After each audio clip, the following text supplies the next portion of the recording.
ನಮಸ್ಕಾರ. ಇವತ್ತು ಮೊಗಳ್ಳಿಯವರ ಹೊಸ ಆತ್ಮಕಥನ ನಾನೆಂಬುದು ಕಿಂಚಿತ್ತು ಅದರ ಚರ್ಚೆಯ ಮೂಲಕ ಅದರ ಬಗ್ಗೆ ಒಂದು ಸಣ್ಣ ಸಂವಾದ ನಡೆಯಲಿದೆ. ಅದರ ಮೂಲಕ ಅದು ಲೋಕಾರ್ಪಣೆಯೂ ಗೊಳ್ತಾ ಇದೆ. ಈ ಪುಸ್ತಕದ ಜೊತೆ ಮೊಗಳ್ಳಿಯವರು ಒಂದು 2 ಕಾದಂಬರಿಗಳನ್ನು ಪ್ರಕಟಿಸಿದ್ದಾರೆ. ಒಂದು ಅಲ್ಲಿ ಯಾರೂ ಇಲ್ಲ ಅಂತ ಒಂದು ಗಪದ್ಯ ಕಾದಂಬರಿ, ಇನ್ನೊಂದು ಹೊಕ್ಕಳು ಅಂತ. ಅವೆರಡರ ಬಗ್ಗೆ ನಾವು ಇವತ್ತು ಮಾತಾಡೋಕೆ ಹೋಗ್ತಾ ಇಲ್ಲ. ಬರೀ ಆಟೋಬಯೋಗ್ರಫಿ ಇಸ್ ದ ಫೋಕಸ್ ಇವತ್ತಿಲ್ಲಿ.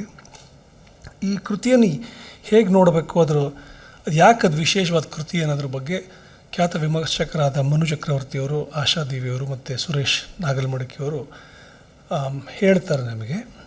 ಮೊಗಳ್ಳಿಯವರು ನಮ್ಮ ಜೊತೆಲಿರೋದೊಂದು ಸಂತೋಷದ ವಿಷಯ. ದಂಡಪ್ಪನವರು ಇವತ್ತು ಬರೋಕ್ಕಾಗಲಿಲ್ಲ ಅನಾರೋಗ್ಯದ ಕಾರಣಗಳಿಂದ. ಅವರಿದ್ದರೆ ಚೆನ್ನಾಗಿರ್ತಿತ್ತು. ಒಬ್ಬರೊಂದು 12-15 ನಿಮಿಷದವರೆಗೂ ಮಾತಾಡ್ತಾರೆ. ಆಮೇಲೆ ಮೊಗಳ್ಳಿಯವರವ್ರಿಗೊಂದು ಪ್ರತಿಕ್ರಿಯೆ ನೀಡ್ತಾರೆ. ಆಮೇಲೆ ನಾವೇ ಕೆಲವು ಪ್ರಶ್ನೆಗಳನ್ನ ಕೇಳ್ತೀವಿ ಮೊಗಳ್ಳಿ ನಿಮಗೆ. ಆ್ಯಂಡ್ ಇಲ್ಲಿರೋರಿಗೆಲ್ಲರಿಗೂ ಕನ್ನಡ ಗೊತ್ತಿರೋದ್ರಿಂದ I was planning to translate what they said initially. I don't think this a need for that now. But Manu will speak in English. Asha ಮತ್ತು ಸುರೇಶ್ ಕನ್ನಡದಲ್ಲಿ ಮಾತಾಡ್ತಾರೆ. ಆಶಾ ಬರ್ತೀರಾ? ಮನು ಮಾತಾಡಲ್ಲ? Thank you.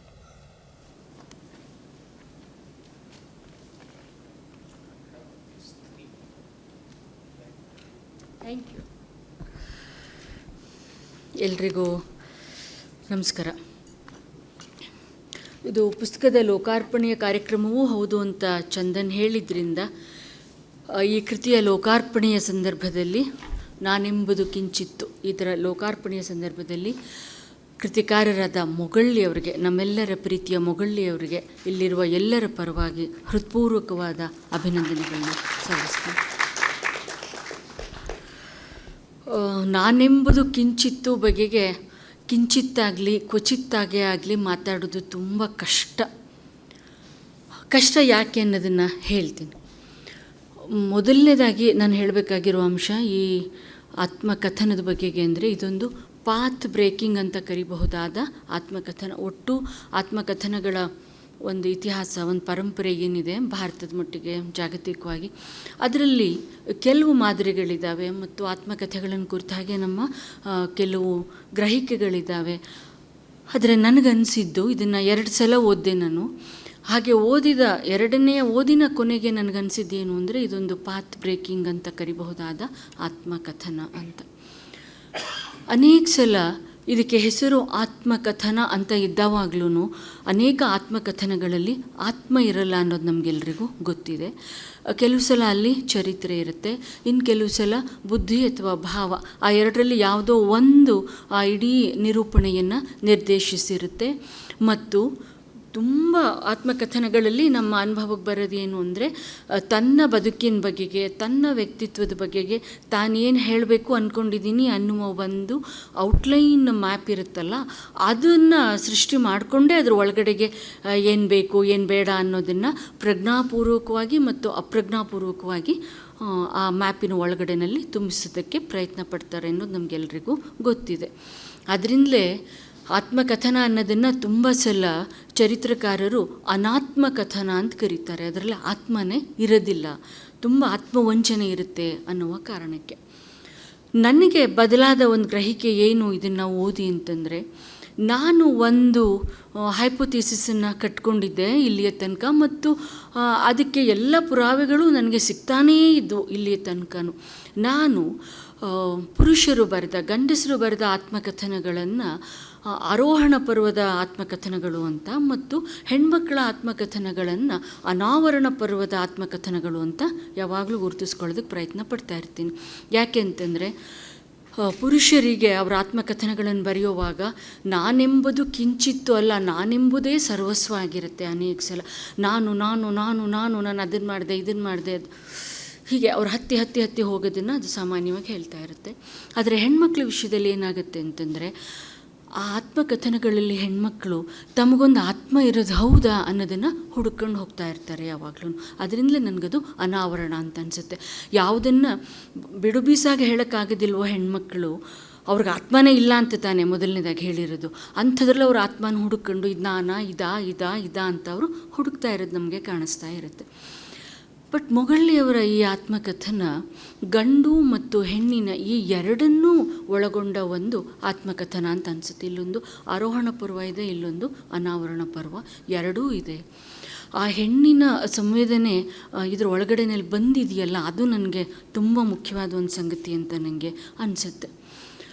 ಇನ್ನೊಂದು ನೆಲೆಯಲ್ಲಿ ನೋಡಿದಾಗ ನನಗೆ ಈ ಇಡೀ ಆತ್ಮಕಥನ ಇದೆಯಲ್ಲ, ಇದನ್ನು ಮೊಗಳ್ಳಿಯವರ ಆತ್ಮಕಥನ ಅಂತ ಕರೀದೇ ಇದ್ದರೂ ನಡೆಯುತ್ತೆ ಅಂತ ಕೂಡ ನನಗೆ ಅನ್ನಿಸ್ತು ಅಟ್ ಒನ್ ಪಾಯಿಂಟ್. ಯಾಕೆ ಅಂತಂದರೆ ಇದರಲ್ಲಿ ಮೊಗಳ್ಳಿ ತಮ್ಮ ಬದುಕಿನ ಕಥನವನ್ನು, ತಮ್ಮ ಬದುಕಿನ ಹೋರಾಟವನ್ನು, ಸಂಬಂಧಗಳು, ಅದರ ಬಿಕ್ಕಟ್ಟುಗಳು, ಬದುಕಿನ ನೂರು ಸಂಘರ್ಷದ ಮಾದರಿಗಳು, ಇದನ್ನೆಲ್ಲ ಹೇಳ್ತಾ ಇರೋವಾಗ್ಲೂ ಅದು ನಾನು ಅನ್ನೋದನ್ನು ಹೇಳ್ತಾ ಇರೋದನ್ನು ಎಲ್ಲೋ ಕೆಲವು ಗಳಿಗೆಗಳಲ್ಲಿ ಮೀರ್ಕೊಂಡ್ಬಿಟ್ಟಿದ್ದಾರೆ ಅಂತ ನನಗನ್ಸುತ್ತೆ. ಅದನ್ನು ಮೀರ್ಕೊಂಡು ಒಂದು ಅಪ್ಪಟ ಕಲಾಕೃತಿ ಇರುತ್ತಲ್ಲ, ಆ ಕಲಾಕೃತಿಯನ್ನು ರಚಿಸುವಾಗ ಒಂದು ತನ್ಮಯತೆ ಬರುತ್ತಲ್ಲ. ಆತ್ಮಕಥನಗಳನ್ನು ಬರೆಯುವಾಗ ತನ್ಮಯತೆ ಸಾಮಾನ್ಯವಾಗಿ ಸಾಧ್ಯ ಆಗೋದಿಲ್ಲ. ಏಕೆಂದರೆ ಯಾವುದನ್ನು ಎಷ್ಟು ಬರೀಬೇಕು, ಎಷ್ಟು ಗ್ರಾಮು, ಎಷ್ಟು kg ಎಲ್ಲ ತೀರ್ಮಾನ ಮಾಡ್ತಾ ಇರ್ತೀವಿ ನಾವು. ಆದರೆ ಎಷ್ಟೋ ಕಡೆಗಳಲ್ಲಿ ಮೊಗಳ್ಳಿಗೆ ಅದನ್ನು ಮೀರ್ಕೊಳ್ಳೋಕ್ಕೆ ಸಾಧ್ಯ ಆಗಿದೆ ಅನ್ನೋದಿದೆಯಲ್ಲ, ಅದು ಈ ಕಥನವನ್ನು ಒಂದು ಪಾತ್ ಬ್ರೇಕಿಂಗ್ ಅನ್ನೋ ಹಾಗೆ ಮಾಡಿದೆ ಅಂತ ನನಗೆ ಅನಿಸುತ್ತೆ. ಇದರ ಮೊದಲ ಓದಿದೆಯಲ್ಲ, ಅದು ನನಗೆ ತುಂಬ ಕಷ್ಟ ಕೊಡ್ತು ಪ್ರಾಮಾಣಿಕವಾಗಿ ಹೇಳಬೇಕು ಅಂದರೆ. ನಾನು ಇದನ್ನು ಒಂದು 20-30 ಪುಟ ಓದ್ಬಿಟ್ಟು ಮುಚ್ಚಿಟ್ಬಿಟ್ಟೆ ನಾನು ಅದನ್ನು. ಯಾಕೆಂದರೆ ನನಗೊಳಗಿಂದ ಒಂದು ಭಯ ಹುಟ್ಟುಬಿಡ್ತು. ಯಾಕೆ ಭಯ ಹುಟ್ಟಿತು ಅಂದರೆ ಫಾರ್ 2 ರೀಸನ್ಸ್. ಒಂದು, ಅವರ ಬಾಲ್ಯದ ಆ ಹಿಂಸಾತ್ಮಕವಾದ ಅನುಭವಗಳಿದಾವಲ್ಲ, ಅದನ್ನು ನನಗೆ ಇನ್ನು ತಡ್ಕೊಳ್ಳೋಕ್ಕೆ ಆಗಲ್ವೇನೋ ಅಂತ ಅನ್ನಿಸ್ಬಿಡ್ತು. ನಾನೇ ದುರ್ಬಲ ಇರ್ಬೋದು, ಗೊತ್ತಿಲ್ಲ ನನಗೆ. ಆದರೆ ನನಗೆ ಇನ್ನು ಇದಕ್ಕಿಂತ ಹೆಚ್ಚು ತಗೊಳ್ಳೋಕ್ಕಾಗಲ್ಲ ಅಂತ ಒಂದು ಅನ್ನಿಸ್ತು. ಇನ್ನೊಂದು, ಒಂದು ಅಸಾಧಾರಣವಾದ ಪಾಪ ಪ್ರಜ್ಞೆ ಅಂದರೆ ನಮ್ಮ ಜೊತೆಯಲ್ಲೇ, ನಮ್ಮ ನಡುವಿನಲ್ಲೇ ಇರುವವರ ಬದುಕು ಹೀಗೆಲ್ಲ ಇದ್ದಿರಬಹುದು, ಅದು ಅವರೊಬ್ಬರದ್ದಲ್ವಲ್ಲ. ಅಂಥ ಇನ್ನೆಷ್ಟೋ ಜನರ ಇಂಥ ಒಂದು ಬದುಕಿನ ಮುಖ ಇದೆ, ಅದು ನಮ್ಮ ಒಳಗೇ ಇದೆ. ಆದರೆ ಅದು ನಮಗೆ ಅದರ ಸ್ಪರ್ಶವೇ ಇಲ್ಲದೆ ಇರುವ ಹಾಗೆ ನಾವು ಬದುಕಿಬಿಟ್ಟಿರ್ತೀವಲ್ಲ ಅನ್ನುವ ಒಂದು ಪಾಪ ಪ್ರಜ್ಞೆ ನನಗೆ ಹುಟ್ಟುತ್ತಾಯಿತ್ತು. ಒಂದು ಆತಂಕ ನನಗೆ ಹುಟ್ಟಿತು.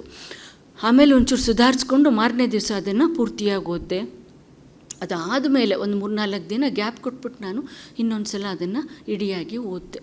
ಆವಾಗ ನನಗೆ ಅನಿಸಿದ ಕೆಲವು ಅಂಶಗಳು ಸ್ವಲ್ಪ ವಿಲಕ್ಷಣ. ಅದು ನಿಮ್ಗೆ ಅನಿಸಿದ್ರೆ ಗೊತ್ತಿಲ್ಲ. ನಂಗೆ ಅನಿಸಿದ್ದೇನು ಅಂದರೆ, ಮೊಗಳ್ಳಿಯವರ ಈ ಇಡೀ ಬದುಕು, ಆ ಬದುಕಿನ ಏರಿಳಿತಗಳು, ಅಥವಾ ಯಾವ ಬದುಕಿನಲ್ಲಿ ನಾನು ಹೀಗೆ ಬದುಕಿದ್ದೀನಿ, ಇನ್ನು ಕೆಲವು ಸಲ ನಾನು ಸೋತಿದ್ದೀನಿ, ಇನ್ನು ಕೆಲವು ಸಲ ನಾನು ತುಂಬ ಹಿಂದೆ ಉಳ್ಕೊಂಡ್ಬಿಟ್ಟಿದ್ದೀನಿ, ಇಂಥ ಏನೇನೆಲ್ಲ ಇದಾವಲ್ಲ, ಆ ಬದುಕಿನ ಎಲ್ಲ ಕಷ್ಟದ ಗಳಿಗೆಗಳಲ್ಲಿ ಅವರು ಮತ್ತೆ ಬದುಕಿ ಬಂದಿದ್ದು ಕಲೆಯ ಸ್ಪರ್ಶದಿಂದ ಅನ್ನೋದಿದೆಯಲ್ಲ, ಅದು ನನಗೆ ಭಾಳ ಮುಖ್ಯವಾದ ಸಂಗತಿಯಾಗಿ ಕಾಣಿಸುತ್ತೆ.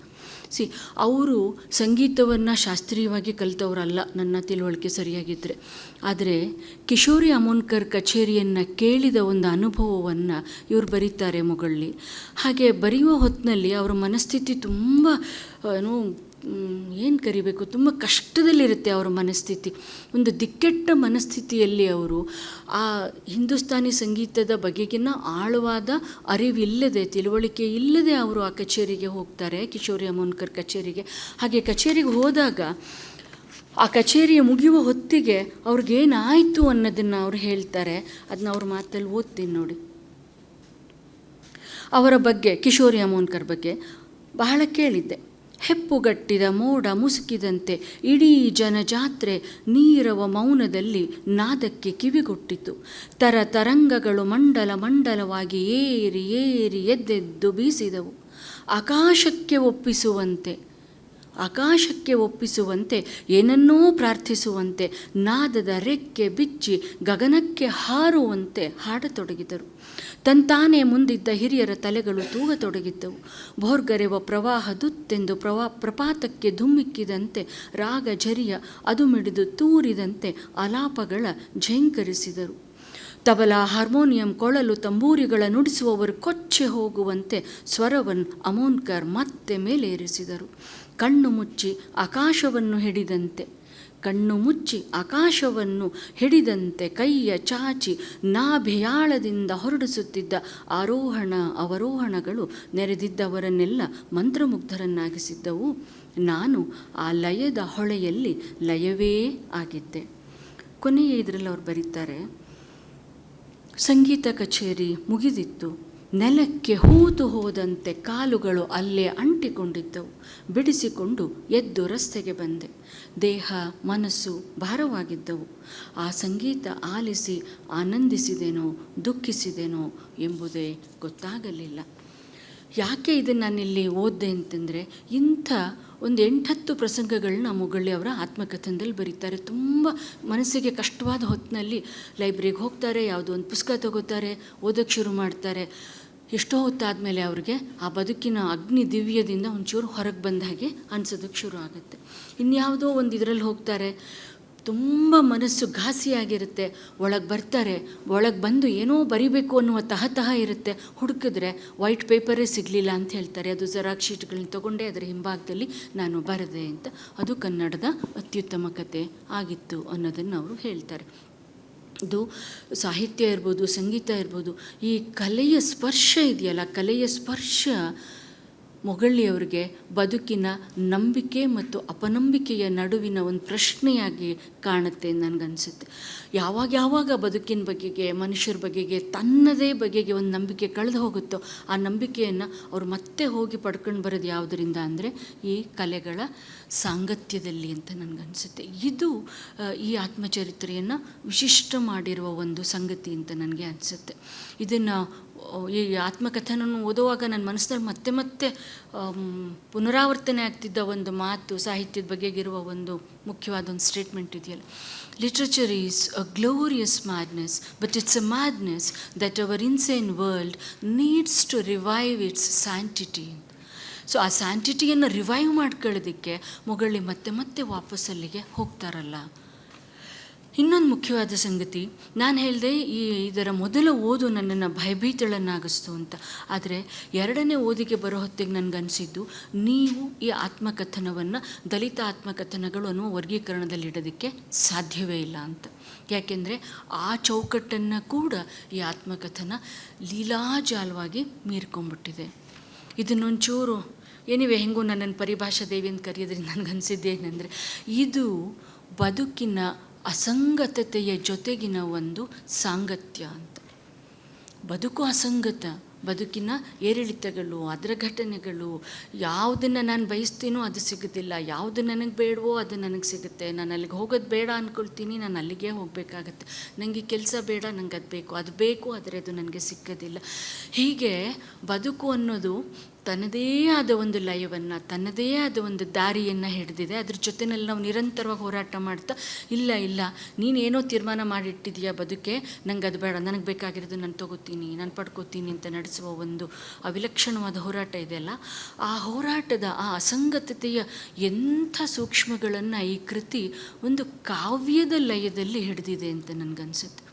ಎಷ್ಟೋ ಭಾಗಗಳನ್ನು ಓದ್ತಾ ಇರಬೇಕಾದ್ರೆ ಇದು ಮೊಗಳ್ಳಿಯವರ ಆತ್ಮಕಥನ ಅಂತ ನಮಗೆ ಅನಿಸೋದಿಲ್ಲ. ನಾವು ಒಂದು ಫಿಕ್ಷನನ್ನು, ಒಂದು ಕಾದಂಬರಿಯನ್ನು ಓದ್ತಾ ಇದ್ದೀವಿ ಅನುಭವವನ್ನು ಇದು ಕೊಡುತ್ತೆ ಅನ್ನೋದಾದರೆ, ಇದು ನಮಗೆ ಯಾಕೆ ಮುಖ್ಯ ಆಗಬೇಕು ಒಟ್ಟು ಕನ್ನಡ ಆತ್ಮಕಥನಗಳ ಪರಂಪರೆಯಲ್ಲಿ ಅನ್ನೋದನ್ನು ನಾವು ಇನ್ನೂ ಆಳವಾಗಿ ಯೋಚನೆ ಮಾಡಬೇಕು ಅಂತ ನನಗೆ ಅನಿಸುತ್ತೆ. ಇನ್ನೊಂದೆರಡು ಸಂದರ್ಭಗಳಲ್ಲಿ ನಾನು ನಂಬಿಕೆ ಅಪನಂಬಿಕೆದೆ ಹೇಳಿದ್ನಲ್ಲ, ಆ ನಂಬಿಕೆ ಅಪನಂಬಿಕೆಯನ್ನು ಮನುಷ್ಯರ ವಿಷಯದಲ್ಲಿ ಮೊಗಳ್ಳಿಯವರು ಅನುಭವಿಸಿದಷ್ಟು ಉತ್ಕಟವಾಗಿ, ಅದರ ತೀವ್ರವಾದ ಏರಿಳಿತಗಳಲ್ಲಿ ತುಂಬ ಜನ ಅನುಭವಿಸಿರಲ್ಲ ಅಂತ ನನಗೆ ಅನಿಸುತ್ತೆ. ಯಾರೋ ಒಬ್ಬರು ಅವ್ರು ಕೊಡುವ ನಂಬಿಕೆ, ಅವ್ರು ಕೊಡುವ ಭರವಸೆ ತುಂಬ ದೊಡ್ಡದು ಅನಿಸುತ್ತೆ. ಅದನ್ನು ಗಟ್ಟಿಯಾಗಿ ಹಿಡ್ಕೊಳ್ಳೋ ಹೊತ್ತಿಗೆ ಅದು ಆಧಾರವೇ ಇಲ್ವೇನೋ ಅನ್ನುವ ಹಾಗೆ ಕಳಚಿ ಬಿದ್ದು ಹೋಗುತ್ತೆ. ಇನ್ಯಾರೋ ನನಗೆ ಅಪರಿಚಿತರು, ಆದರೆ ಅವರು ನನಗೆ ಎಷ್ಟು ದೊಡ್ಡ ಆಸರೆ ಆಗಿಬಿಡ್ತಾರೆ ಜೀವನದಲ್ಲಿ. ಇಲ್ಲೊಂದು ಪ್ರಸಂಗನ ಅವ್ರು ಹೇಳ್ತಾರೆ, ಗಾಂಧಿ ನಗರದ್ದು ಅಂತ ಕಾಣುತ್ತೆ.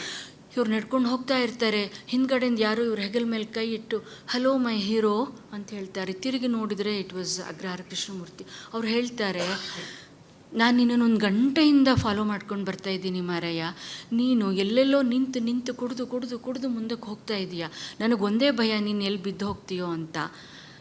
ಒಂದು ಮನುಷ್ಯರ ಅಕಾರಣವಾದ ಪ್ರೀತಿ ಇದೆಯಲ್ಲ, ಅದು ಕಾರಣ ಇರುವ, ವ್ಯಾವಹಾರಿಕವಾದ ಉದ್ದೇಶ ಇರುವ, ಸ್ವಾರ್ಥ ಇರುವ ಅಂಥದ್ದೇನೂ ಇಲ್ಲದ ಒಂದು ಸ್ನೇಹವನ್ನು ಇವರು ಅನುಭವಿಸಿದ್ದಾರೆ ಅದರ ಉತ್ಕಟತೆಯಲ್ಲಿ. ಅಟ್ ದ ಸೇಮ್ ಟೈಮ್ ಕಾರಣವೇ ಇಲ್ಲದೆ ಇವರ ಬದುಕನ್ನು ಮುಗಿಸ್ಬಿಡಬೇಕು ಅಂತ ಹೊರಟವರನ್ನು ಇವರು ಎದುರಿಸಿ ನಿಂತಿದ್ದಾರೆ. ಆದರೆ ನಮ್ಮಲ್ಲಿ ಯಾವಾಗಲೂ ಫೀನಿಕ್ಸ್ ಅನ್ನೋದನ್ನು ರೂಪಕವಾಗಿ ಬಹಳ ಕಾಮನ್ ಆಗಿ ನಾವು ಬಳಸ್ತಾ ಇರ್ತೀವಿ. ಅದು ಬಹಳ ಅಪ್ರೋಪ್ರಿಯೇಟ್ ಆಗೋದು ಮೊಗಳಿಗೆ ಅಂತ ನನಗನ್ಸುತ್ತೆ. ಇವನ ಕತೆ ಮುಗೀತು ಅಂತ ಲೋಕ ಸರ್ಟಿಫಿಕೇಟ್ ಬರಿತಾ ಇರುವ ಹೊತ್ತಿಗೆ ಮೊಗಳಿಗೆ ಎದ್ದು ನಿಂತು ಯಾವುದೋ ಒಂದು ಅದ್ಭುತವಾದ ಕತೆ ಕೊಟ್ಟಿರ್ತಾರೆ, ಒಂದು ಕಾದಂಬರಿ ಕೊಟ್ಟಿರ್ತಾರೆ. ಇದೆಲ್ಲದ್ರ ಜೊತೆಗೆ ನನ್ನ ಟೈಮ್ ಆಯ್ತೇನೋ ಗೊತ್ತಿಲ್ಲ ನನಗೆ. ಇದೆಲ್ಲದ್ರ ಜೊತೆಗೆ ನನಗೆ ಇನ್ನೊಂದು ಬಹಳ ಮುಖ್ಯವಾದ ಅಂಶ ಅನಿಸಿದ್ದೇನು ಅಂದರೆ, ಮೊಗಳ್ಳಿಯವರ ಒಂದು ಅಪ್ಪಟ ಪ್ರತಿಭೆ ಇದೆಯಲ್ಲ, ಆ ಪ್ರತಿಭೆ ಎಂಥದ್ದು ಅಂದರೆ ಹೀಗೆ ಮುಟ್ಟಿದ್ದನ್ನು ಕಾವ್ಯ ಮಾಡೋದು ಅಂತ ಅನ್ಕೋತೀವಲ್ಲ ನಾವು, ಅದು ಹಾಗೆ ಇವರಿಗೆ ಮುಟ್ಟಿದ್ದನ್ನು ಹೀಗೆ ಕಾವ್ಯವಾಗಿಸುವ, ಅದು ಯಾವುದೇ ಪ್ರಕಾರದಲ್ಲಿ ಇರ್ಬೋದು, ಕಾದಂಬರಿ ಇರ್ಬೋದು, ಕಥೆ ಇರ್ಬೋದು, what ever it may be, ಅಥವಾ ಅವರ ಸಂಶೋಧನಾ ಲೇಖನಗಳಿದ್ದಿರ್ಬೋದು, ಈವನ್ ಅವ್ರ ಪಾಠದ ಕ್ರಮದ ಬಗ್ಗೆ ಕೂಡ ಕೆಲವು ಮಾತುಗಳಲ್ಲಿ ಬರುತ್ತೆ. ಆ ಅಪ್ಪಟ ಪ್ರತಿಭೆ ಇದೆಯಲ್ವಾ, ಅದು ಇವರಿಗೆ ಕೊಟ್ಟಿರುವ ಒಂದು ಇಂಬು ಇದೆಯಲ್ಲ, ಅದು ಬಹಳ ದೊಡ್ಡದು ಅಂತ ನನಗೆ ಅನಿಸುತ್ತೆ. ಅದರಿಂದಲೇ ಕನ್ನಡ ಸಾರಸ್ವತ ಲೋಕದ ಎಲ್ಲರೂ ಇವರನ್ನು ಎಷ್ಟು ಹುಡುಕೊಂಡು ಬಂದು ಇವರನ್ನು ಭೇಟಿಯಾಗೋದು, ಇವರನ್ನು ಮಾತಾಡಿಸೋದು, ಅಥವಾ ಇವರು ಬದುಕಿನಲ್ಲಿ ಕಂಗಾಲಾಗಿದ್ದವಾಗ ನಾವಿದೀವಿ ಬಾರಯ್ಯ ಅಂತ ಕರ್ಕೊಂಡು ಹೋಗೋದು. ನನಗೆ ಐ ವಾಸ್ ಸೋ ಮೂವ್ಡ್. ಒಂದು ಅಗ್ರಹಾರ ಸನ್ನಿವೇಶ, ಇನ್ನೊಂದು ಲಂಕೇಶ್. ಇವ್ರು ಹೋಗಿದ್ದವಾಗ, ನೀನೇನು ಯೋಚನೆ ಮಾಡಬೇಡ, ನಿನ್ನ ಜೀವನ ಹಾಳು ಮಾಡ್ಕೋಬೇಡ, ನಿನ್ನ ಹೆಂಡ್ತಿಗೆ ನಾನು ಇಲ್ಲೊಂದು ಫ್ಯಾನ್ಸಿ ಸ್ಟೋರ್ ಹಾಕ್ಕೊಡ್ತೀನಿ ಗಾಂಧಿ ಬಜಾರ್ನಲ್ಲಿ. ಅವ್ರೇನು ಚಿಕ್ಕಪ್ಪ ದೊಡ್ಡಪ್ಪನ ಮಗ ಆಗಿರಲಿಲ್ಲಲ್ಲ, ಆದರೆ ಲಂಕೇಶ್ಗೆ ಅದನ್ನು ಹೇಳಕ್ಕೆ ಸಾಧ್ಯ ಆಯ್ತಲ್ಲ. ಮತ್ತು ಅದನ್ನು ಅವರೇನು ಒಂದು ಬಾಯಿ ಮಾತಿಗೆ ಹೇಳಿದ್ದಲ್ವಲ್ಲ. ಪ್ರೀತಿ ಮತ್ತು ದ್ವೇಷ ಎರಡನ್ನು ಇವರಷ್ಟು ಸಮೃದ್ಧವಾಗಿ ಉಂಡೋರು ಬಹಳ ಕಡಿಮೆ ಅಂತ ನನಗೆ ಅನಿಸುತ್ತೆ. ಆದರೆ ಇವರ ಮಹತ್ವಾಕಾಂಕ್ಷೆ ಇದೆಯಲ್ಲ, ಏನು ಅಕಾಡೆಮಿಕ್ಕಾಗಿ ನಾನು ಆ ಫೆಲೋಶಿಪ್ ತೊಗೋಬೇಕಾಗಿತ್ತು, ನಾನು ಅಮೇರಿಕಾಗೆ ಹೋಗಬೇಕಾಗಿತ್ತು, ಇನ್ನೇನೋ ಮಾಡಬೇಕಾಗಿತ್ತು ಅಂತೆಲ್ಲ ಅನ್ಕೊಳ್ಳೋದಿದೆಯಲ್ಲ, ಇವತ್ತು ಹಿಂದಿರುಗಿ ನೋಡಿದ ಹೊತ್ತಿನಲ್ಲಿ ಥ್ಯಾಂಕ್ ಗಾಡ್ ಮೊಗಳಿಗೆ ಅವು ಯಾವ ಸಿಗಲಿಲ್ವಲ್ಲ ಅಂತಲೇ ಅನಿಸುತ್ತೆ. ಜರ್ಮನಿಗೆ ಹೋಗ್ತಾರೆ, ಗುಂತರ್ ಗ್ರಾಸ್ ಜೊತೆಯಲ್ಲಿ ಕೂತ್ಕೋತಾರೆ, ಅದೆಲ್ಲ ಸರಿ. ಬಟ್ ಈ ಫೆಲೋಶಿಪ್ಗೆ ಅಂತ ಅವ್ರು ಅಪ್ಲೈ ಮಾಡೋದು, ಅದಾಗದೇ ಇರೋದು, ಅವ್ರು ಅಮೇರಿಕಾಗೆ ಹೋಗ್ಬಿಟ್ಟಿದ್ದಿದ್ರೆ ಶೋಭಾನ್ ಕರ್ಕೊಂಡು, ಇಂಥ ಮೊಗಳಿ ಬಹುಶಃ ನಮಗೆ ಸಿಗ್ತಿರ್ಲಿಲ್ವೇನೋ ಅಂತಲೇ ನನಗನ್ಸುತ್ತೆ. ಸೊ ಬದುಕಿನ ಅಸಂಗತತೆಯಲ್ಲಿ ಕನ್ನಡಕ್ಕೆ ಒಬ್ಬ ಇಂಥ ಅಪರೂಪದ ಲೇಖಕ ಸಿಕ್ಕಿರೋದು ಕೂಡ ಮುಖ್ಯವಾದ ಒಂದು ಸಂಗತಿ ಅಂತ ನನಗೆ ಅನಿಸುತ್ತೆ. ಸೊ ನನಗನ್ಸಿದ್ದೇನೆಂದರೆ, ಇದನ್ನು ಒಬ್ಬ ಕವಿ ಮಾತ್ರ ಬರೆಯಬಲ್ಲ, ಒಂದು. ಎರಡನೇದ್ದು, ಬಹಳ ಧೈರ್ಯ ಮತ್ತು ಪ್ರಾಮಾಣಿಕತೆ ಎರಡೂ ಇದ್ದವ್ರು ಮಾತ್ರ ಇದನ್ನು ಬರೆಯೋದಕ್ಕೆ ಸಾಧ್ಯ. ಅವರ ಅಪ್ಪನ ಹಿಂಸಾತ್ಮಕವಾದ ಒಂದು ಮುಖವನ್ನು ಅವರು ತೋರಿಸೋದಾಗಿದ್ದಿರಬಹುದು, ಅಥವಾ ಅವರದ್ದೇ ಕೆಲವು ದೌರ್ಬಲ್ಯಗಳು, ಅದು ಕುಡಿತವೋ ಮತ್ತೊಂದು, ಆ ದೌರ್ಬಲ್ಯಗಳಿಗೆ ತಾನು ಹೆಂಗೆ ಮುಳುಗಿ ಹೋಗ್ಬಿಟ್ಟಿದ್ದೆ ಅದರಿಂದ ತನ್ನ ಸಂಸಾರ ಹೆಂಗೆ ಕಂಗಾಲಾಗಿ ಹೋಗಿತ್ತು ಅನ್ನೋದನ್ನು ಬಹಳ ಪ್ರಾಮಾಣಿಕವಾಗಿ ಇವರು ಹೇಳ್ತಾರೆ. ಆದರೆ ಹಾಗೆ ಪ್ರಾಮಾಣಿಕವಾಗಿ ಹೇಳುವ ಹೊತ್ತಿನಲ್ಲೂ ಓದ್ತಾ ಇರೋರಿಗೆ ನಮಗೆ ಎಲ್ಲೂ ಅದು ತೋರುಗಾಣಿಕೆಯದ್ದು ಅಂತ ಅನಿಸಲ್ವಲ್ಲ, ಅದು ನನಗೆ ರಿಮಾರ್ಕಬಲ್ ಅಂತ ಅನಿಸುತ್ತೆ. ಈ ಅನೇಕ ಅಧ್ಯಾಯಗಳಿದಾವಲ್ಲ, ಅದರಲ್ಲಿ ಅವ್ರು ಕೊಟ್ಟಿರುವ ಟೈಟ್ಲ್ಗಳಲ್ಲೇ ಇವರು ಏನು ಇವರ ಕವಿತ್ವ ಅನ್ನೋದು ಎಷ್ಟು ಚೆನ್ನಾಗಿ ಕಾಣಿಸುತ್ತೆ ನೋಡಿ. ನನ್ನ ತಾಯ ಕಥೆಯ ನೆರಳು ನಾನು, ನನ್ನ ತಾಯ ಕಥೆಯ ನೆರಳು ನಾನು. ಅನಂತಮೂರ್ತಿಯವ್ರು ಬರ್ತಾರೆ, ತಬ್ಕೊಂಡು ಎಷ್ಟು ಸಂತೋಷ ಪಡ್ತಾರೆ ಇವರನ್ನು ನೋಡಿ. ಅನಂತಮೂರ್ತಿಯವ್ರಿಗೆ ಇವರ ಸಾಮಾಜಿಕ ಹಿನ್ನೆಲೆಯನ್ನು ತಿಳ್ಕೊಬೇಕು, ವಿವರಗಳನ್ನು ತಿಳ್ಕೊಬೇಕು ಅಂತ ಆಸೆ. ಅದನ್ನು ಹೇಳೋಕ್ಕೆ ಇವ್ರಿಗೆ ಸಂಕೋಚ. ಯಾವುದೋ ಒಂದು ಸಂದರ್ಭದಲ್ಲಿ ಅವ್ರು ಬಾಯಿ ಬಿಟ್ಟು ಹೇಳ್ತಾರೆ, ನಮ್ಮಮ್ಮನೇ ನನಗೆ ಎಲ್ಲವೂ. ಇವತ್ತು ನಾನೇನಾದರೂ ಬರೀತಿದ್ದೀನಿ ಅಂದರೆ ಅವಳ ನೆರಳಷ್ಟೇ, ಇದನ್ನು ಬರಿತಾ ಇರೋದು ನಮ್ಮಮ್ಮನೇ. ಅಷ್ಟು ಸಣ್ಣ ವಯಸ್ಸಿನಲ್ಲೇ ಅಮ್ಮನನ್ನು ಕಳ್ಕೊತಾರೆ ಮೊಗಳ್ಳಿ. ಮೈಸೂರಿನಲ್ಲಿ 2-3 ಸಲ ತೊಂದರೆಗೆ ಸಿಕ್ಕಾಕೋತಾರೆ. ಯಾರ್ಯಾರೋ ಹೆಣ್ಮಕ್ಳನ್ನ ನೋಡಿ, ಇವ್ರು ನಮ್ಮಮ್ಮ ಇರ್ಬೋದು, ನಮ್ಮಮ್ಮನ ಥರ ಇದ್ದಾರೆ ಅಂದ್ಕೊಂಡು ಅವ್ರ ಹತ್ರ ಹೋಗಿ ಅವರು ಯಾರೋ ಕಂಪ್ಲೇಂಟ್ ಕೊಟ್ಟು ಪೊಲೀಸ್ನವ್ರು ಬಂದು ಇವ್ರಿಗೆ ಬೈದು ಇದೆಲ್ಲ ಆಗುತ್ತೆ. ಆದರೆ ಕೊನೆಗೂ ಬದುಕು ಅನ್ನೋದು ಹೀಗೊಂದು ಪ್ರೀತಿಯ ಹುಡುಕಾಟ ಅನ್ನೋದಾದರೆ, ಅದೊಂದು ಜೀವಂತಿಕೆಯ ಹುಡುಕಾಟ ಅನ್ನೋದಾದರೆ, ಸೃಜನಶೀಲತೆಯ ಹುಡುಕಾಟ ಅನ್ನೋದಾದರೆ, ಅಂಥ ಒಂದು ಅಪ್ಪಟ ಬದುಕನ್ನು ಮೊಗಳಿ ಬದುಕಿದ್ದಾರೆ ಅಂತ ನನಗೆ ಅನಿಸುತ್ತೆ. ಸೊ ಇದು ಇಂಗ್ಲೀಷ್ಗಿನ್ನೂ ಅನುವಾದ ಆಗಿಲ್ಲ ಅಂತ ಅನಿಸುತ್ತೆ. ಇಂಗ್ಲೀಷ್ಗೆ ಅನುವಾದ ಆಗೋದು ಒಂದು ದೊಡ್ಡ ಪ್ಯಾರಾಮೀಟರ್ ಅಂತ ನಾನು ಹೇಳ್ತಾ ಇಲ್ಲ, ಆದರೆ ಇಂಥ ವಿಶಿಷ್ಟವಾದ ಮತ್ತು ಇಂಥ ಪಾತ್ ಬ್ರೇಕಿಂಗ್ ಆದ ಆತ್ಮಕಥನ ಖಂಡಿತವಾಗಿಯೂ ಬೇರೆ ಬೇರೆ ಭಾಷೆಗಳಿಗೆ ಹೋಗಬೇಕು ಅಂತ ನನಗೆ ಅನಿಸುತ್ತೆ. ಇನ್ನೊಮ್ಮೆ ಮೊಗಳಿ ಅವರಿಗೆ ಅಭಿನಂದಿಸಿ ನನ್ನ ಮಾತನ್ನು ಮುಗಿಸ್ತೀನಿ. ನಮಸ್ಕಾರ.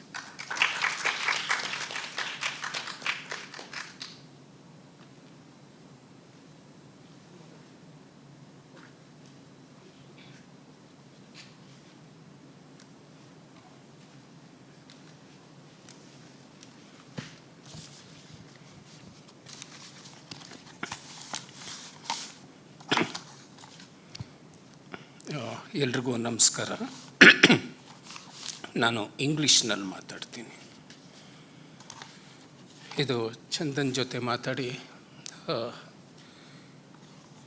ಯಾಕೆ ನಾವು ದ ಲೀಸ್ಟ್ ಅಂತ ಇದಕ್ಕೊಂದು ಶೀರ್ಷಿಕೆ ಕೊಟ್ವಿ ಅನ್ನೋದು ನನ್ನ ಮಂಡನೆಯ ಮೂಲಕ ಬಿಡಿಸಿ ತೋರ್ಸೋಕ್ಕೆ ಟ್ರೈ ಮಾಡ್ತೀನಿ. ಒಂದು ರೀತಿ ಆಶಾದೇವಿಯವರ ಮಾತಿನ ಸ್ವಲ್ಪ ವಿಸ್ತೃತ ರೂಪ ಇದು. To begin with, I want to make my personal position on this text very clear. Andre, it's that anybody who is not willing to open herself or himself to the very raging realities and the intensely furious expressions that this text carries in its bosom now will not be able to either comprehend it. It will put you off, it will scare you. It's very fierce vision, or would be able to internalize its fiercely intransigent nature. There is something very, very intransigent about this text. So only if one is open, emotionally ready to welcome, to receive its purely fierce and raw expressions, experiences. Now I think these compel us. Asha Devi was talking of fear, but it introduced into me that element of courage to overcome my own fears, anxieties, tensions, and especially the artificially constructed middle class notions of decency and dignity. Because this text is all about the true dimensions, unadorned, no embellishment of many of Moghali's infernos and purgatories. In fact, the entire work, as I have been reading it over and over again, is an expression of anguish, trauma, turbulence of an individual, but who at every stage of his life faces annihilation and destruction.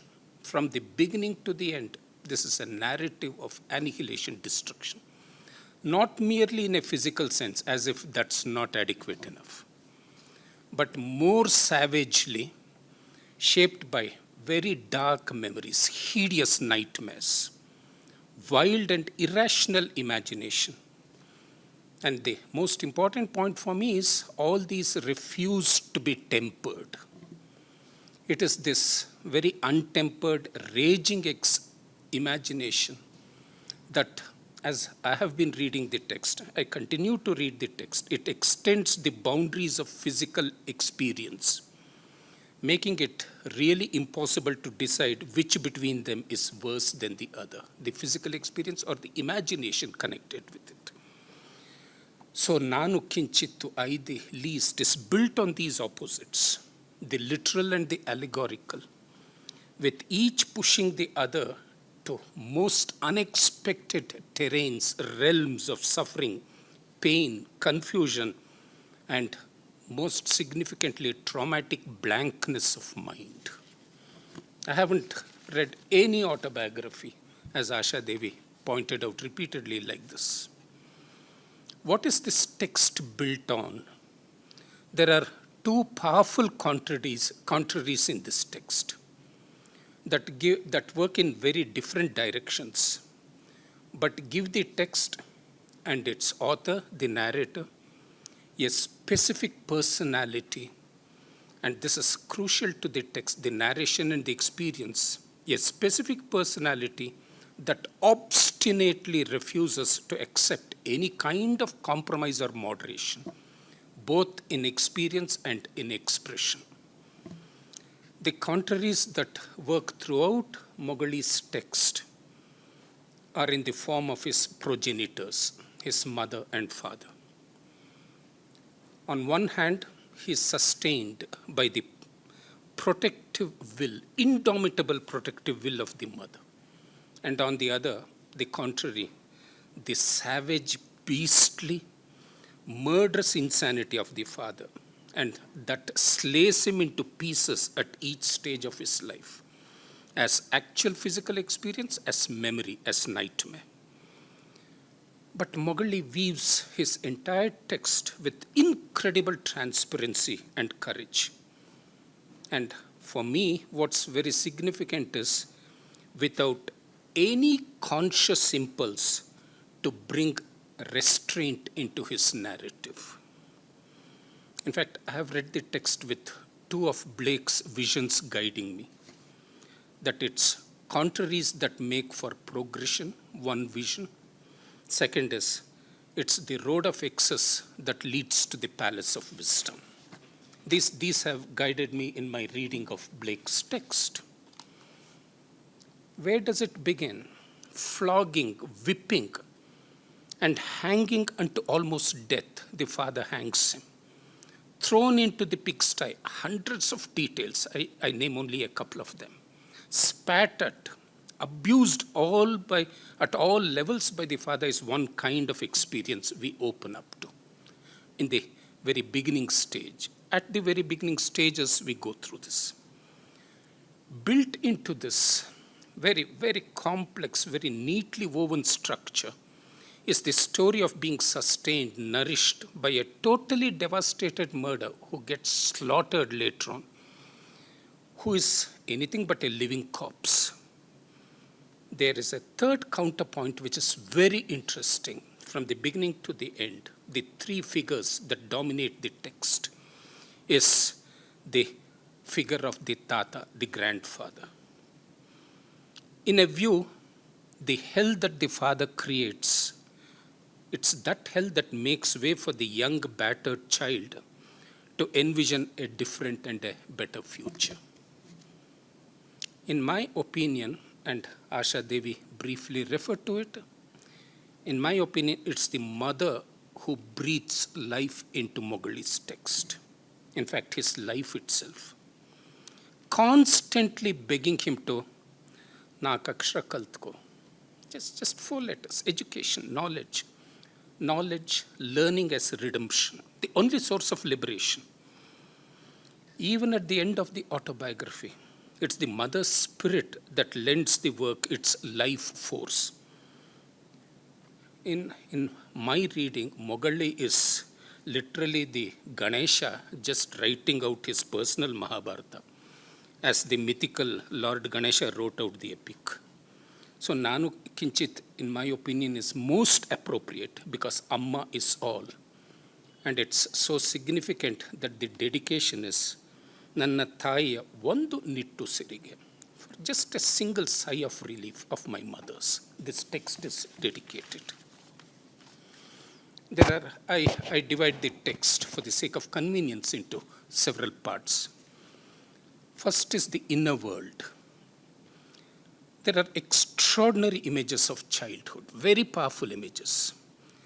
All these add to the very being, the living spirit of the narrative, of cruelty, of violence, bestiality of the community, especially in terms of caste.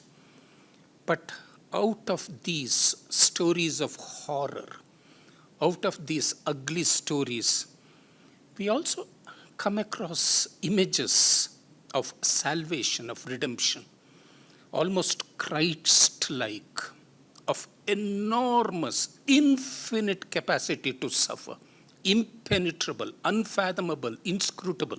He watches his Chikkatata Veerabhadra, flogged, punished, beaten up, with chappals thrust into his mouth but total silence. And Veerabhadra, now for me the reading of the text is these childhood memories, experiences, memories now, but actual experiences also lend the text, and through the text I begin to see this as the ontological, the essence of Moggali's being. Mother, father, tata, and of course there's the story of the abusive grandmother. Now this forms the consciousness of Ganesha, which in my reading is his swabhava, to hold back, to be silent, to practice restraint, go through enormous physical suffering, pain, anguish, but without screaming, without self-pity. And built into this story is also the sense of alienness, of being alienated. Not from the world outside, but a kind of alienation within oneself, alien unto oneself. These are the formative stages of the inner world, the world of childhood, the images. And of course, the reference to something that would have shaken up him and would shake us up if we were witnesses to that, the story of the Pataki. Unrepentant, remorseless murderer, but who is betrayed by his own father and is hacked into pieces. These are all gory images of violence, bloodshed. The entire narrative is built on that. And without any attempt to control any kind of expression. But the point is that the whole text, as we move to his later years, adult years, as he's sitting now, has just finished his autobiography, it's these that have constructed the experience of the text as it has constructed his own being. But where do we move in the next part from this inner world to the exterior world? The other kind of history unknown to him.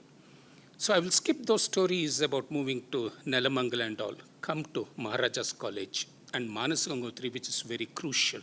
And that's part of my autobiographical narrative too, of Maharajas. This again is the story of alienation that the text offers us. And the utterly vacuous nature, emptiness, hollowness of the academia. So begins the parallel journey. Nothing in the village, nothing to sustain him. Comes to Maharaja's College because Nak Akshara Kaltko, find your release.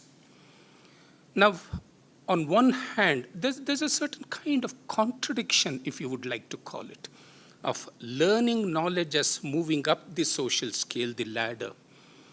But it's also, this is the autobiographical element, the deeply personal, existential, experiential dimension of the text. To move up the social ladder, to escape this hell, to escape this inferno, is also, and the whole novel, I would say, there is something of the fiction in this work. The fictional quality is also sliding into a certain kind of, shall we say, metaphysical emptiness. So throughout the novel, you see this split, this discord, and utter disorientation.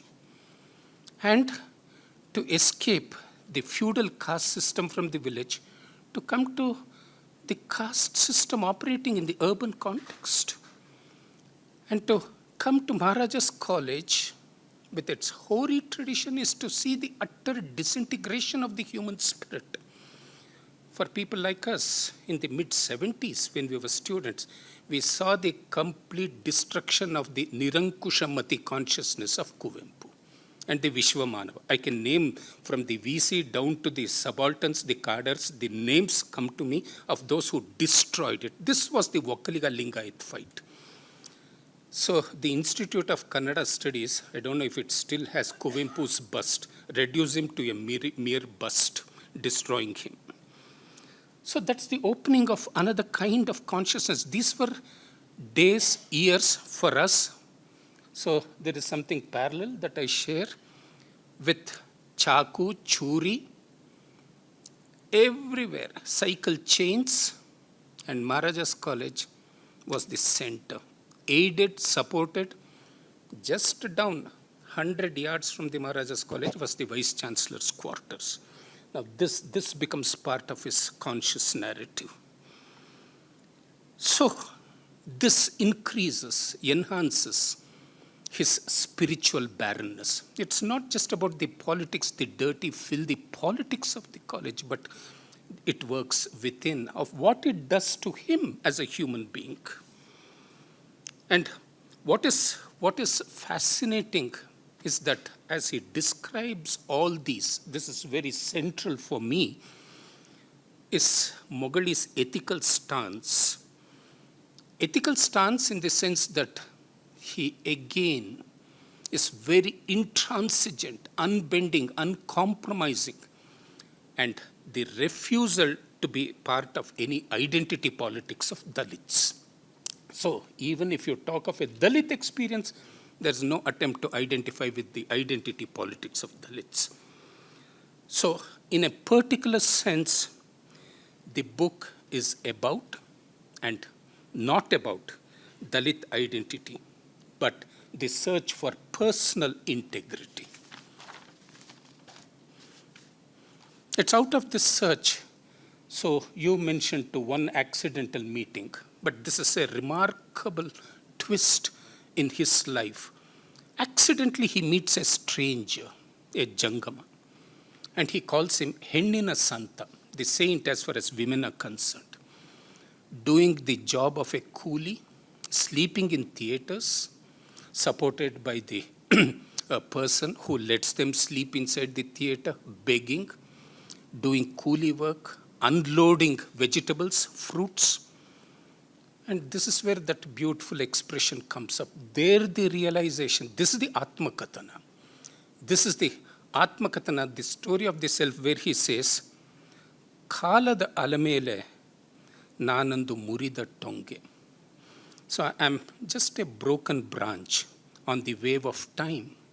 It's this self-discovery through anonymity and deep reflections on human civilization. If on one hand, these are personal narratives, narratives of personal experiences, there are at least 20 to 30 pages of reflections on power, authority, academia, language, society, communities, and human civilization.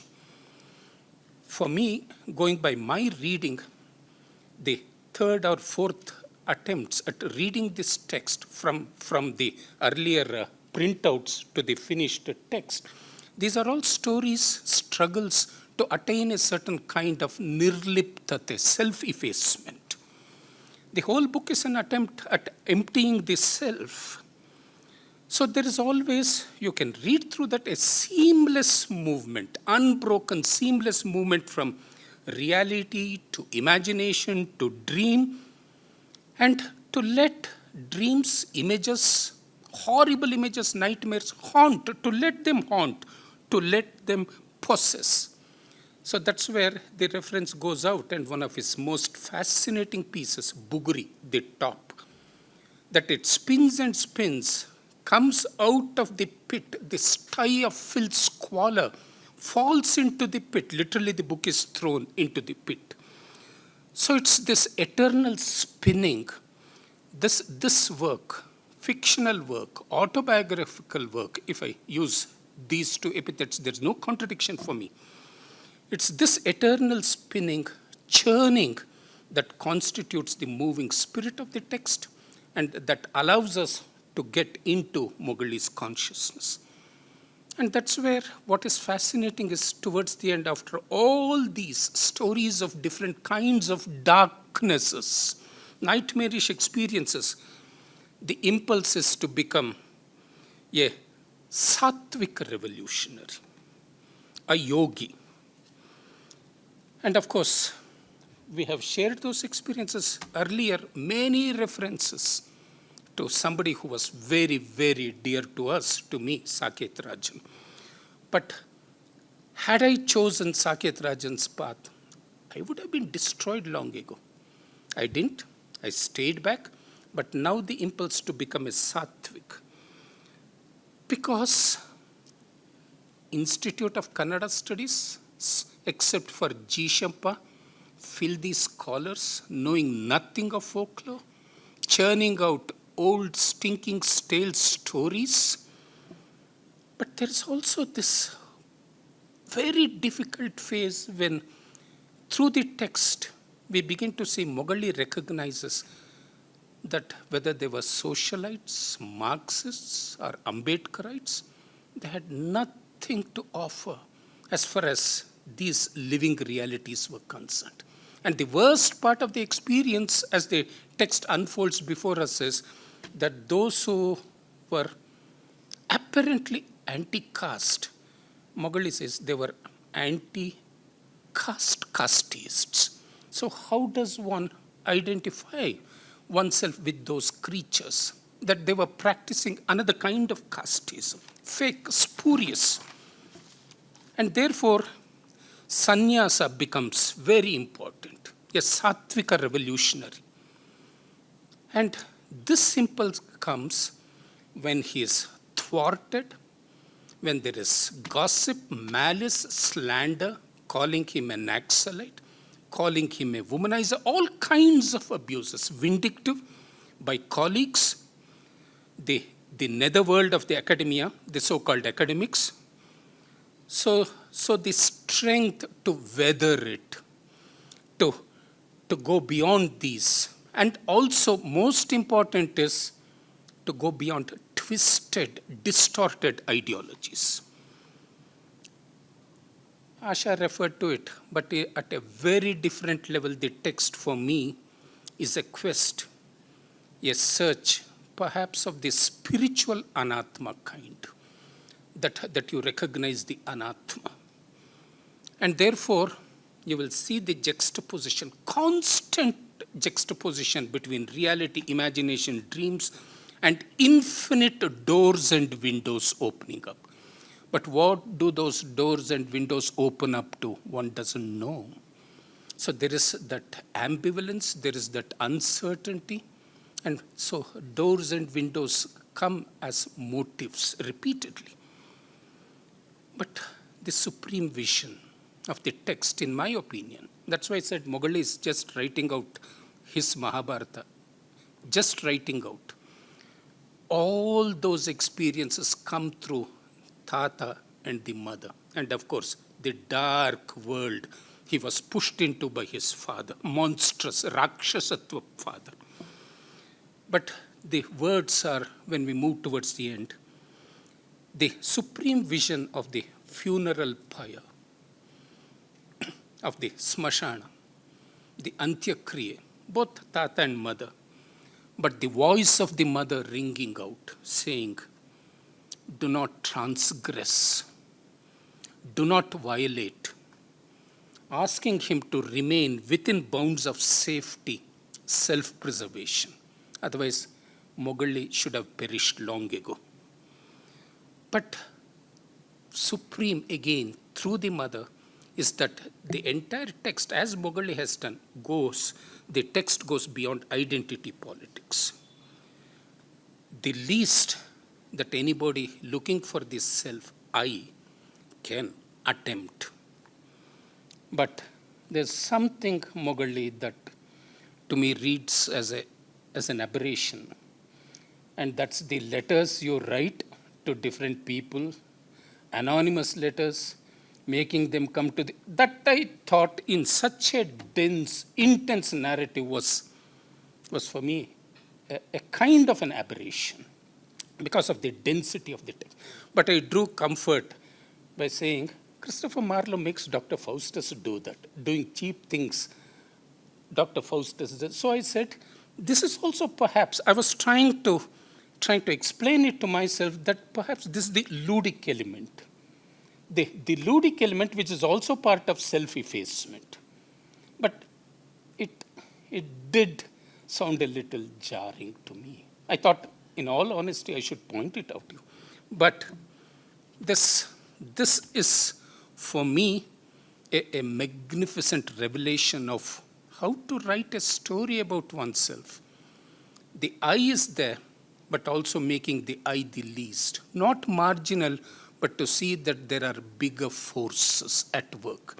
And one doesn't really know where one is going to, what direction one is going to enter, when one is not even sure of the direction one needs to take. So there is that openness that ambivalence. And therefore, I the least. Thank you so much.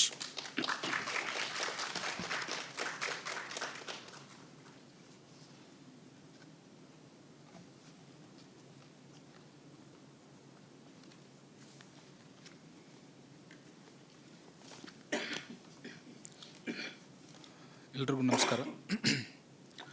Manu ಚಕ್ರವರ್ತಿ ಅವರು ಮತ್ತು ಆಶಾದೇವಿ ಅವರು ಮಾತಾಡಾದಮೇಲೆ ಬಹಳಷ್ಟು ವಿಚಾರಗಳನ್ನು ಅವರು ಮಾತಾಡಿದ್ದಾರೆ. ಅವರು ಮಾತಾಡಿದ್ದನ್ನು ಬಿಟ್ಟು ಇನ್ನೇನು ಮಾತಾಡ್ಬೋದು ಅಂತ ನಾನು ಅಲ್ಲಿ ಕೂತೆ ಯೋಚನೆ ಮಾಡ್ತಾಯಿದ್ದೆ. ಮೊದಲನೇದಾಗಿ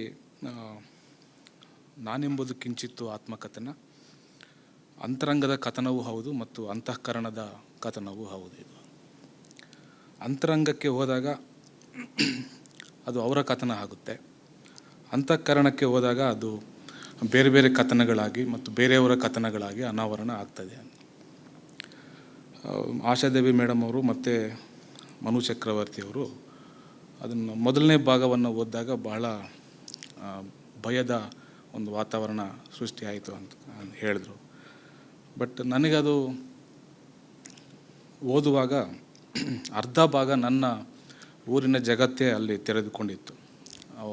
ವಾಸ್ತವವಾಗಿ ಹಳ್ಳಿಯ ಭಾಗದಿಂದ ಬಂದಂಥವ್ರಿಗೆ ಮೊಗಳ್ಳಿಯವರ ಕಥನ ಒಂದು ರೀತಿಯ ನನ್ನ ಕಥನವೂ ಹೌದು ಅಂತ ಕಾಣುತ್ತದೆ. ಆರಂಭದಲ್ಲಿ ಅದು ಬಿಟ್ಟು ನಾನು ಮುಂದುವರಿಸೋದಾದರೆ ಇದೊಂದು ಸೃಜನಶೀಲ ಬಣ್ಣಗಳಲ್ಲಿ ಬರೆದಿರುವೆ ಅನ್ನೋ ಮಾತನ್ನು, ನನ್ನ ಬದುಕಿನ ಎಲ್ಲ ಸಂಗತಿಗಳನ್ನು ಇಲ್ಲಿ ಬೆತ್ತಲೆ ಮಾಡಲಿಲ್ಲ, ಬಯಲು ಮಾಡದೆ ಬಹುರೂಪಗೊಳಿಸಿದೆ ಅಂತ ಹೇಳ್ತಾರೆ. ಹಾಗೆ ಬಹುರೂಪಗೊಳಿಸ್ತಾ ಬಹುರೂಪ ಆಗೋದನ್ನು ಅವರು ವಿರೂಪಗೊಳಿಸೋದಿಲ್ಲ. ಆಗ ವಿರೂಪ ಆಗಿದ್ದರೆ ಈ ಕಥನ ಬೇರೆ ರೀತಿ ಆಗ್ತಾಯಿತ್ತೇನು. ಹಾಗಾಗಿ ಈ ಆತ್ಮಕಥನ ಮೊದಲಿನಿಂದಲೂ ಕೊನೆಯ ತನಕ ಬೇರೆ ಬೇರೆ ಪ್ರಯೋಗಗಳನ್ನು ಅವರು ಮಾಡಿದ್ದಾರೆ. ಮೊದಲನೇ ಪ್ರಯೋಗ ಅಂತಂದರೆ ಈ ಕಾಲಗಳನ್ನು ಸಂಕರಗೊಳಿಸೋದು. ಅಂದರೆ ಅವರು ಆರಂಭದಲ್ಲಿ ನಾನು ಬಾಲ್ಯ ಕಾಲಕ್ಕೆ ಬರ್ತಾರೆ ಮತ್ತು ಮಧ್ಯದಲ್ಲಿ ಇನ್ನೊಂದು ಭೂತವನ್ನು ಹೇಳ್ತಾರೆ. ಕೊನೆಯ ತನಕ ಆ ಯಾವ ಕಾಲಗಳನ್ನು ಒಂದು ಸಾತತ್ಯ ಕಂಡುಕೊಳ್ಳೋದಿಲ್ಲ, ಎಲ್ಲ ಕಾಲಗಳು ಮಧ್ಯೆ ಮಧ್ಯೆ ಬರ್ತಾನೆ ಹೋಗ್ತಾ ಇರ್ತವೆ. ಈ ಸಂಕರದಲ್ಲಿಯೇ ಬಹುತೇಕ ಅನೇಕ ಸಂಗತಿಗಳನ್ನು ಅವರು ಅನಾವರಣ ಮಾಡ್ತಾ ಹೋಗ್ತಾರೆ. ಈಗಾಗಲೇ ಹೇಳೋರಿಗೆ ಇದೊಂದು ಕೇವಲ ದಲಿತ ಕಥನ ಎಂದು ಕರೆಯಲಿಕ್ಕೆ ಕಷ್ಟ. ಇದು ಹಲಬಗೆಯ ಮನುಷ್ಯರ ಕಥನ. ಇದು ಕೇರಿ ಮತ್ತು ಮನುಷ್ಯರ ಕಥನ ಅಂತ ಎರಡು ಭಾಗ ಮಾಡಿಕೊಂಡ್ರೆ ಇವೆರಡರಲ್ಲಿ ಅವರು ಬಳಸುವ ಭಾಷೆಗೆ ಬಹಳ ವಿಶಿಷ್ಟವಾದಂಥ ರೂಪಕ ಶಕ್ತಿ ದೊರೆತಿದೆ. ಕೇರಿಯೇ ಕೇಂದ್ರವಾದಾಗ ಅಲ್ಲಿ ಎಡತಾಕುವ ಘಟನೆಗಳು ಒಂದು ಬಗೆಯ ನಿರೂಪಣೆ ಇದೆ ಮತ್ತು ಭಾಷಿಕ ಲೋಕವನ್ನು ಅವರು ಅದನ್ನು ಕ್ರಿಯೇಟ್ ಮಾಡ್ತಾ ಹೋಗ್ತಾರೆ. ಅಂದರೆ ಮೊದಲನೇ ಭಾಗದಲ್ಲಿ ಅವರು ಭಾಷೆಯನ್ನು ಸೃಜನಶೀಲ ಬಣ್ಣ ಅಂತ ಕರೆದ್ರಲ್ಲ, ಹಾಗಾಗಿ ಆ ಭಾಷೆಗೆ ಹೆಚ್ಚು ಶಕ್ತಿಯನ್ನು ತುಂಬೋದು ಮೊದಲನೇ ಭಾಗದಲ್ಲಿ ಅಂತ ಕಾಣುತ್ತೆ. ಮನುಷ್ಯನೇ ಕೇಂದ್ರ ಆದಾಗ ಮತ್ತೊಂದು ರೀತಿಯ ತೀವ್ರವಾದ ಅನುಭವ ಲೋಕ ಅಲ್ಲಿ ವ್ಯಕ್ತವಾಗ್ತಾ ಹೋಗುತ್ತೆ. ಮೊಗಲ್ಲಿ ಕಥನ ಮೊದಲನೇ ಭಾಷಿಕ ಲೋಕ ಇದೆಯಲ್ಲ, ಅದರಲ್ಲೇ ಹೆಚ್ಚು ಗೆಲುವನ್ನು ಪಡ್ಕೊಳ್ಳುತ್ತೆ.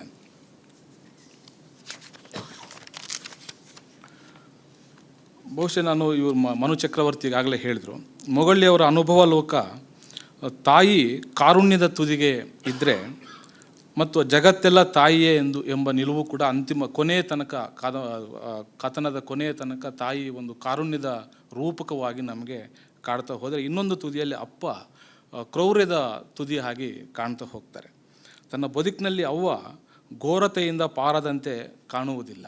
ಅಷ್ಟೊಂದು ಒಂದು ಬಗೆಯ ಕ್ರೂರತೆಯ ಕೂಪದಲ್ಲಿ ಆಕೆ ನರಳ್ತಾನೆ ಸಾಯುವ ನಮಗೆ ಅದೊಂದು ಬಗೆಯ ಇಡೀ ಕಥನದಲ್ಲಿ ಬೇರೊಂದು ಆಸ್ಪೆಕ್ಟನ್ನು ನಾವು ನೋಡ್ತೇವೆ.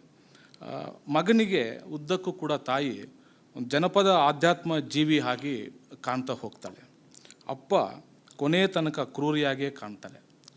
ಸೊ ಅಪ್ಪ ಕೊನೆಯ ತನಕ ಕ್ರೂರಿಯಾಗಿ ಕಾಣುವ ಒಂದು ಬಗೆ ನಮ್ಮನ್ನು ಬೇರೆ ಬೇರೆ ಆಲೋಚನೆಗಳಿಗೆ ಅದು ತಂದುಕೊಡ್ತಾ ಹೋಗುತ್ತೆ. ಈ ಕಥನದಲ್ಲಿ ಮತ್ತೊಂದು ಆಯಾಮವನ್ನು ಏನಂತಂದರೆ, ಇಲ್ಲಿ ಒಳಗಿನ ಸಂಬಂಧಗಳು ಮತ್ತು ಹೊರಗಿನ ಸಂಬಂಧಗಳು ಇವೆರಡರಲ್ಲಿಯೂ ಮೊಗಳ್ಳಿಯವರಿಗೆ ಏನು ಕಲಿಸಿದವು ಅನ್ನೋದಕ್ಕಿಂತ ಮೊಗಳ್ಳಿಯವರು ಆ ಸಂಬಂಧಗಳಿಂದ ಏನನ್ನು ಯಾವುದನ್ನು ಹೇಗೆ ಪಡ್ಕೊಂಡೆ ಅನ್ನೋದೇ ಮುಖ್ಯ ಆಗುತ್ತೆ. ಚರ್ಚೆಯಲ್ಲಿ ಬಹುಶಃ ಅವರು ಅದನ್ನು ಮುಂದುವರಿಸಬಹುದು.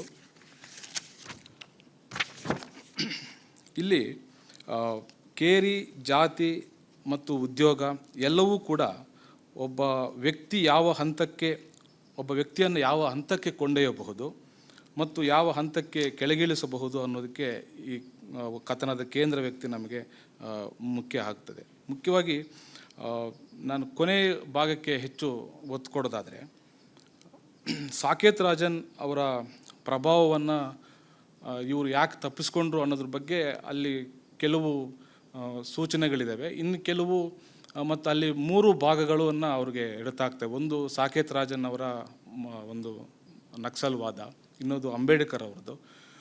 ಆ ಅಂಬೇಡ್ಕರ್ ಅವ್ರದ್ದು ಬೇರೆ ರೀತಿಯಲ್ಲಿ ದಸಂಸಗೆ ಹೇಗೆ ಅದು ಲಿಂಕ್ ಆಗಿತ್ತು ಮತ್ತು ದಸಂಸದಿಂದ ಅವರು ಹೇಗೆ ಬಿಡಿಸ್ಕೊಂಡ್ರು ಅನ್ನೋದು ಯಾಕೆ ಅದು ಹೆಚ್ಚು ವಿವರವಾಗಿ ಅಲ್ಲಿ ಬರಲಿಲ್ಲ. ದಸಂಸಗೂ ಮತ್ತು ಅಂಬೇಡ್ಕರ್ ವಾದಕ್ಕೂ ಸಾಕೇತ್ ರಾಜನ್ ಅವರ ಒಂದು ನಕ್ಸಲ್ವಾದದಿಂದ.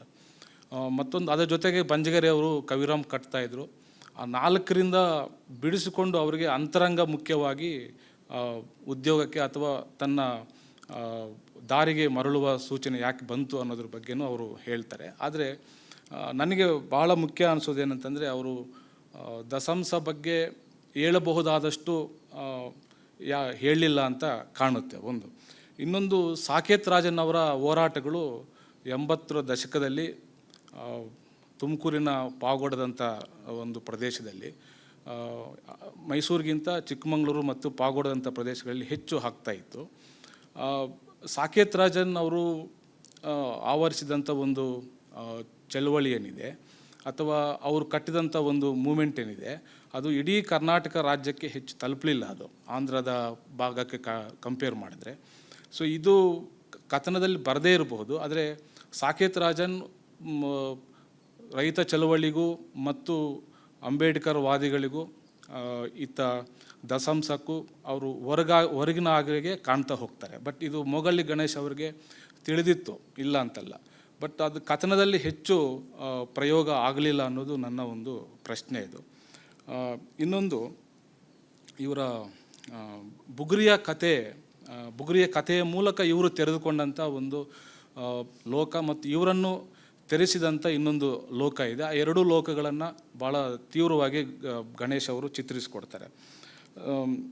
ಇದ್ಯಾವುದಕ್ಕೂ ಅವರು ಬೇರೆ ಅಂತಃಕರಣವೇ ಮುಖ್ಯ ಆಗ್ತದೆ ವಿನಃ ಅಂತರಂಗದ ಕೆಲವು ವ್ಯಕ್ತಿಗಳು ಇವರಿಗೆ ಎಷ್ಟೇ ದೂರವಾದರೂ ಅಥವಾ ಒಂದು ಶತ್ರುತ್ವವನ್ನು ಸಾಧಿಸಿದರೂ ಕೂಡ ಅವರನ್ನು ಬಿಟ್ಟು ಬೇರೊಂದು ಲೋಕಕ್ಕೆ ಹೋಗುವ ಧಾವಂತತೆ ಇರುತ್ತೆ. ಸೊ ನಾನು ಪ್ರಶ್ನೆಗಳನ್ನು ಎತ್ತಿದ್ದೀನಿ, ಚರ್ಚೆಯಲ್ಲಿ ಭಾಗವಹಿಸೋಣ. Thank you.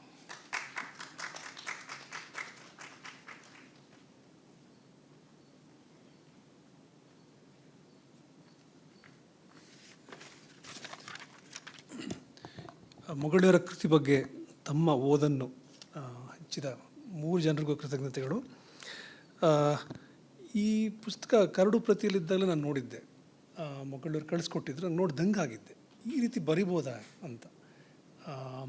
ಈಗ ನಾವು ಅನುಭವ, ನೋವು, ದುಃಖ ಇದೆಲ್ಲ ಒಂಥರ ಸಾಮಾನ್ಯವಾಗಿ ಮಾತಾಡ್ತಿದ್ದ ಟೈಮ್ನಲ್ಲಿ ಅದು ಯಾವ ರೀತಿ ಯಾವ ನೆಲೆಗಳಿಂದ ನೋಡ್ಬೋದು ಅಂತ ಅವರು ವಿಶಿಷ್ಟವಾಗಿ ಹೇಳಿದ್ರು. ಅದು ನನ್ನ ಅವ್ರ ಅನುಭವ ಹೌದು, ಬಟ್ ಅದು ಇಡೀ ಪ್ರಪಂಚನೇ ನೋಡುವ ಒಂದು ಕ್ರಮನೇ ಬದಲಾಯಿಸುತ್ತೆ. ಹಾಗಾಗಿ ನನಗೆ ಈ ಪುಸ್ತಕ ತುಂಬ ಒಂದು ಮೇರು ಕೃತಿ ಅಂತ ಆಗಲೇ ಅನಿಸಿತ್ತು. ನಮ್ಮ ವಿಮರ್ಶಕರೀಗ ಅದನ್ನು ತೆರೆದಿಟ್ಟಿದ್ದಾರೆ, ಯಾವ ರೀತಿಯಲ್ಲಿ ಅದನ್ನು ನಾವು ಗಮನಿಸಬೇಕು, ಮೆಚ್ಚಬೇಕು ಅಂತ. ಮೊಗಳೆಯವರು, ನೀವು ಅದಕ್ಕೊಂದು ನಿಮ್ಮ ಪ್ರತಿಕ್ರಿಯೆ ಈಗ ಕೇಳೋದ ಇದಕ್ಕೆ? ಇಲ್ಲೇ ಬನ್ನಿ.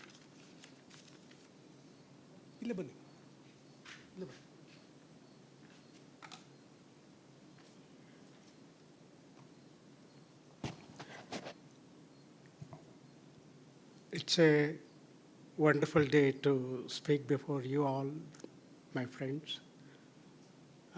Of course, I have a lot of courage to speak in my own broken English. Now already Professor Manu Chakravarti and Asha Devi spoke in a deeper sensibilities. I I don't have any words to say thanks to them, because since nearly 30 years they are observing me through my writings, especially Manu Chakrabarti, from the beginning of my writing, is closely observing me. Who is Mogali Ganesh? What is the special talent he has in his own experience? So it's a different matter, but I have to be very